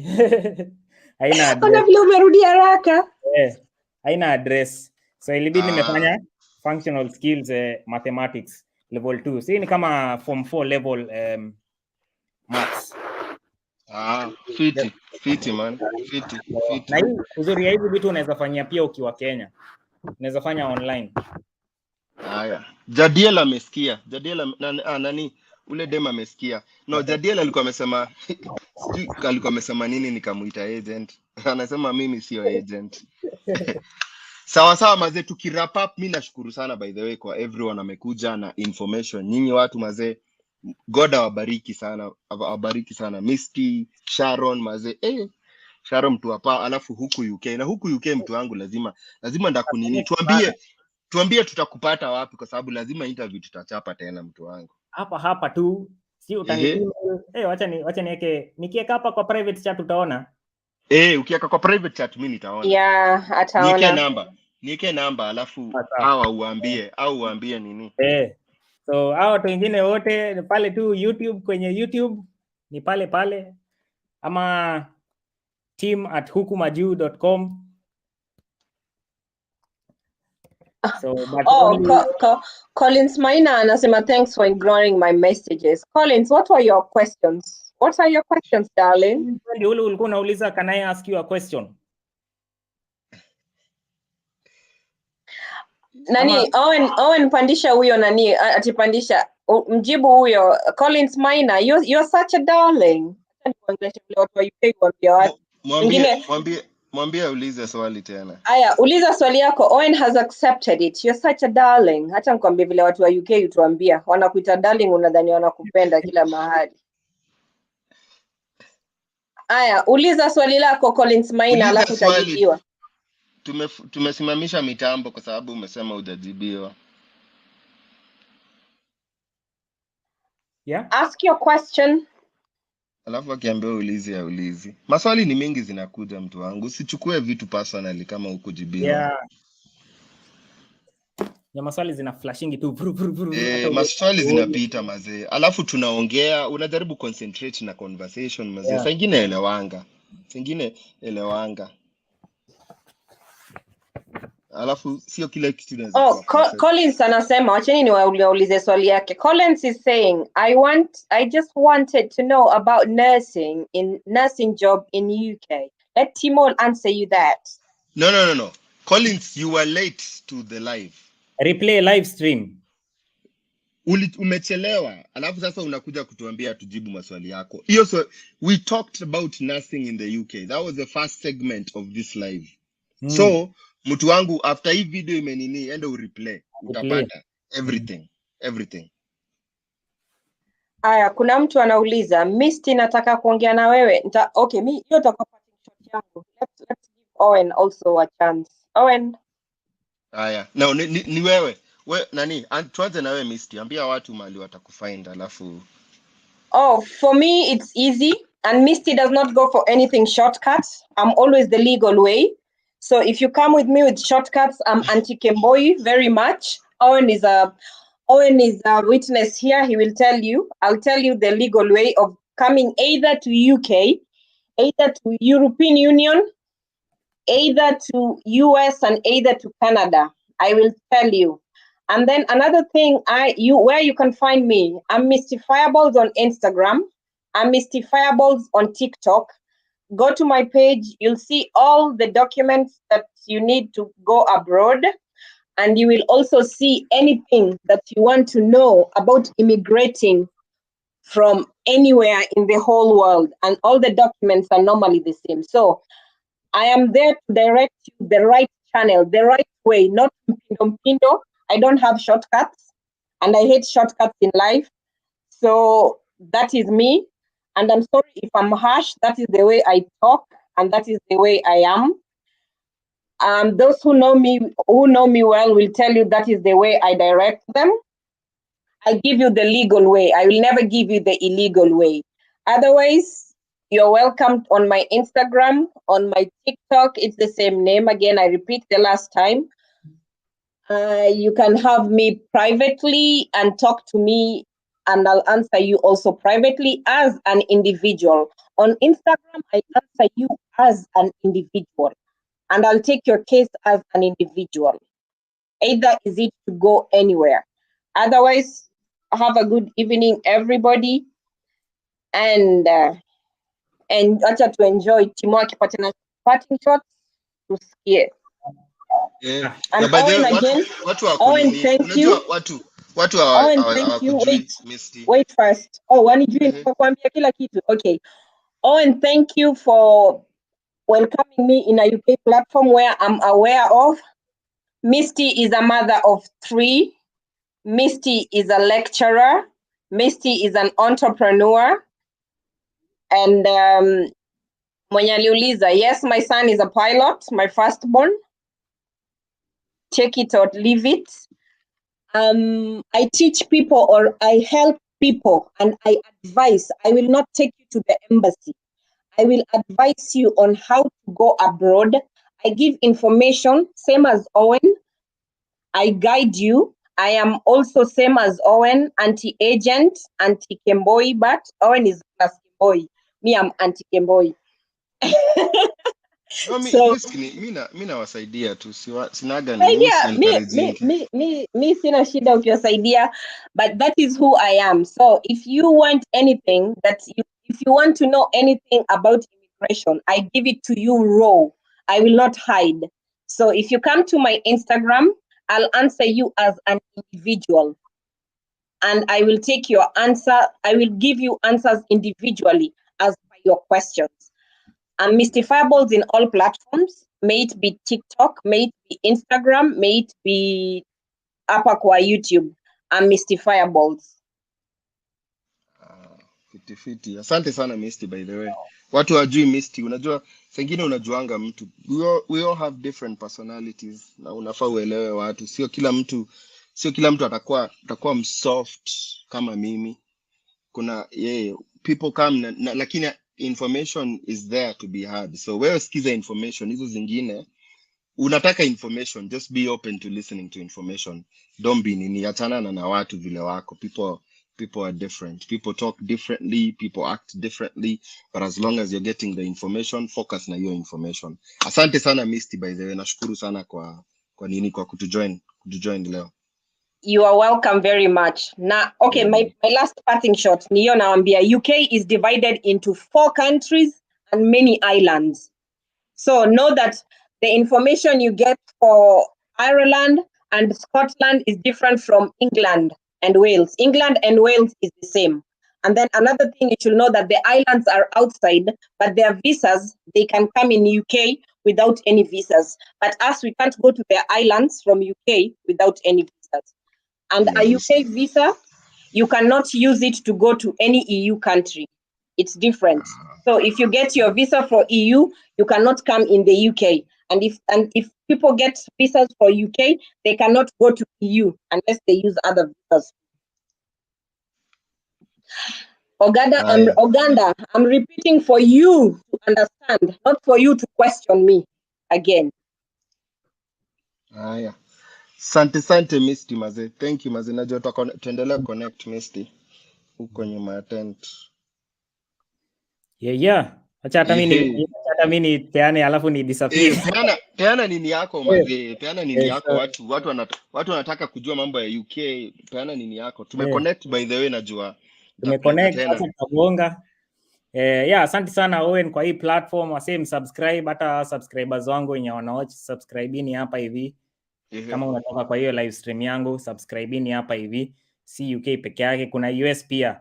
I think US inakuanga easy kukemboi. Mimi ni pro kemboi. Mimi nasema kama uko single hauna ukiona kama mlango kamefunguka hivyo, ukiona crack penya hapo ndani. So mimi ni pro kemboi. So coming from hata mimi natoka like immigrant family. Mimi mama yangu alikuwa Uganda. Okay. Akakemboi Kenya. Alafu after some time alikuwa na kemboi pia place mingi. Alafu eventually tu ameend up to Kenya. So hiyo kukemboi mimi naielewa. Jo kama kuna opportunity we pita huko. So but kile naweza sema UK ni hard kukemboi jo, kila kitu iko connected na like ID yako. So ni hard sana. Kila employer anakuuliza where are your documents? Unless kama uko na msee huku hivi. But generally huku ni hard sana. But ukipata opportunity ya Canada ama US, mimi nasema US, Canada sijui. So but US ukipata opportunity wewe ende huko kemboi mbaya.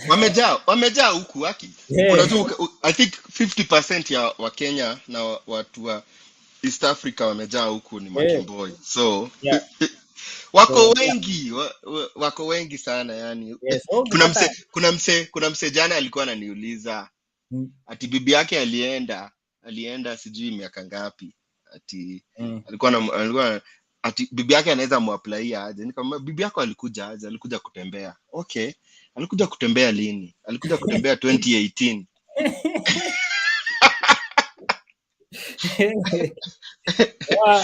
Nikamuuliza ako na visa gani? Alikuja tu kutembea. Nikajua huyo na unajua watu wanafaa by the way muelewe mtu akikuja kama kemboi hapa US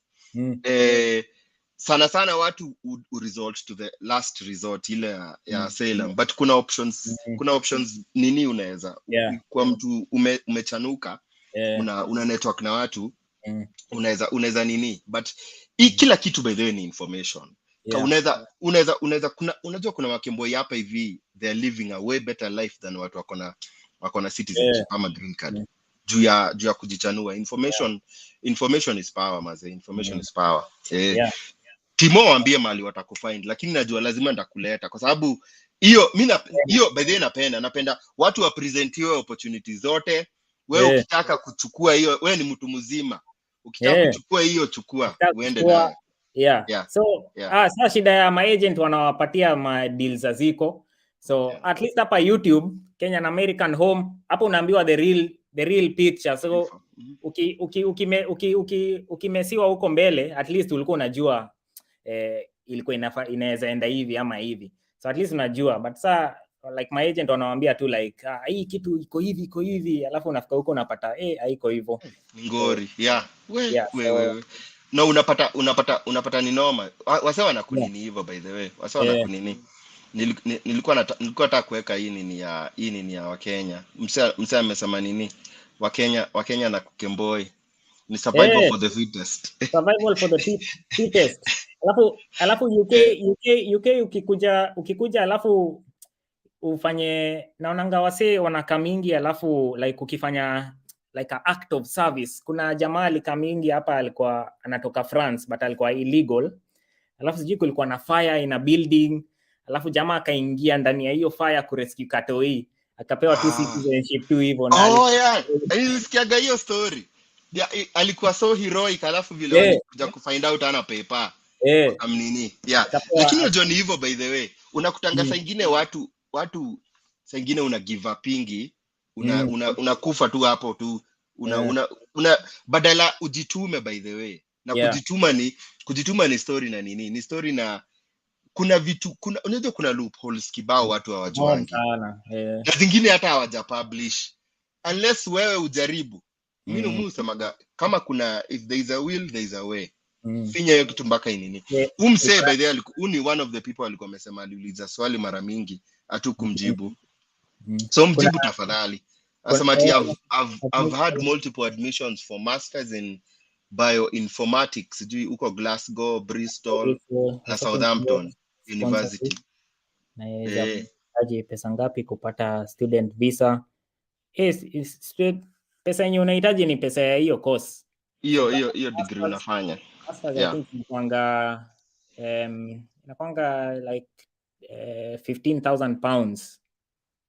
So hiyo ni kama 2.5 M ya Kenya. I think 15,000 pounds.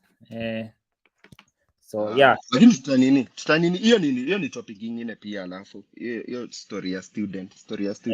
So watu wakitaka kukufind huku UK YouTube mazendeni msubscribe Instagram na Twitter huku UK. So hizo social iko peke yake. YouTube IG, Facebook iko kuna page but nilisahau login. Wacha ninajaribu kuipata. Kuna page ya huku. So Instagram na YouTube so Instagram, YouTube na Twitter peke yake. Mazee. Nashukuru sana bro. Mimi najua ndakuita, najua tutapanga mazee one of these days tuingie nini. Nichanue watu wako about Mayolo hapa US na huku ndio chanue watu wangu about UK pia. Mazee. Shukran sana mazee. Nashukuru sana. Aya man, thank you man. Aya watu wangu hiyo I think imekuwa nini bana, imekuwa session nyingine ya maana sana. Asanteni kwa everyone amekuja. By the way, before muende mazee, piga like. Hii information very valuable information. Ndio unasikia mnaitisha huko 650,000. Hii information tunawapatia hapa. Unaitishwa pesa mingi. So before utoke mtu wangu, piga like. Kama uja subscribe mtu wangu. Na watu wote walikuwa hapa. Sharon Mwiti, Misty Fireballs na huku UK mazee. Information upatwa hapo by the way. Go subscribe to their YouTube channels, subscribe to their Instagram, waulize maswali mtu wangu. Na mjitume. Hii video iko hapa hivi, itakuwa loaded kwa YouTube channel yangu. Nitawaekea hizo links zote tumekuwa tukiongea. Itakuwa hapa hivi. Alafu obviously tutafanya sessions kibao zingine na nini huko UK akina Misty, tarudisha Sharon to make sure Sharon amenunua bundles. Otherwise watu wangu mazee, mimi nashukuru sana na mazee, zidini kubarikiwa na msilipe maagent tafadhali. Msilipe maagent. Tusikuage nimekaa hapa 4 hours mazee tukijaribu kuachanua, alafu uchukue pesa. Hiyo pesa jiweke kwa mfuko ikusaidie. hiyo pesa jiweke kwa mfuko ikusaidie. We kuja hapa ujitume, nitawekea hizo links mahali kuapply hizo care jobs na nini, na ndaitisha kina mist hizo nini za hizo island zingine za UK. Otherwise watu wangu si ni hivyo, na kama kawaida mazee si ni hivyo, na kamenyuria fiti man.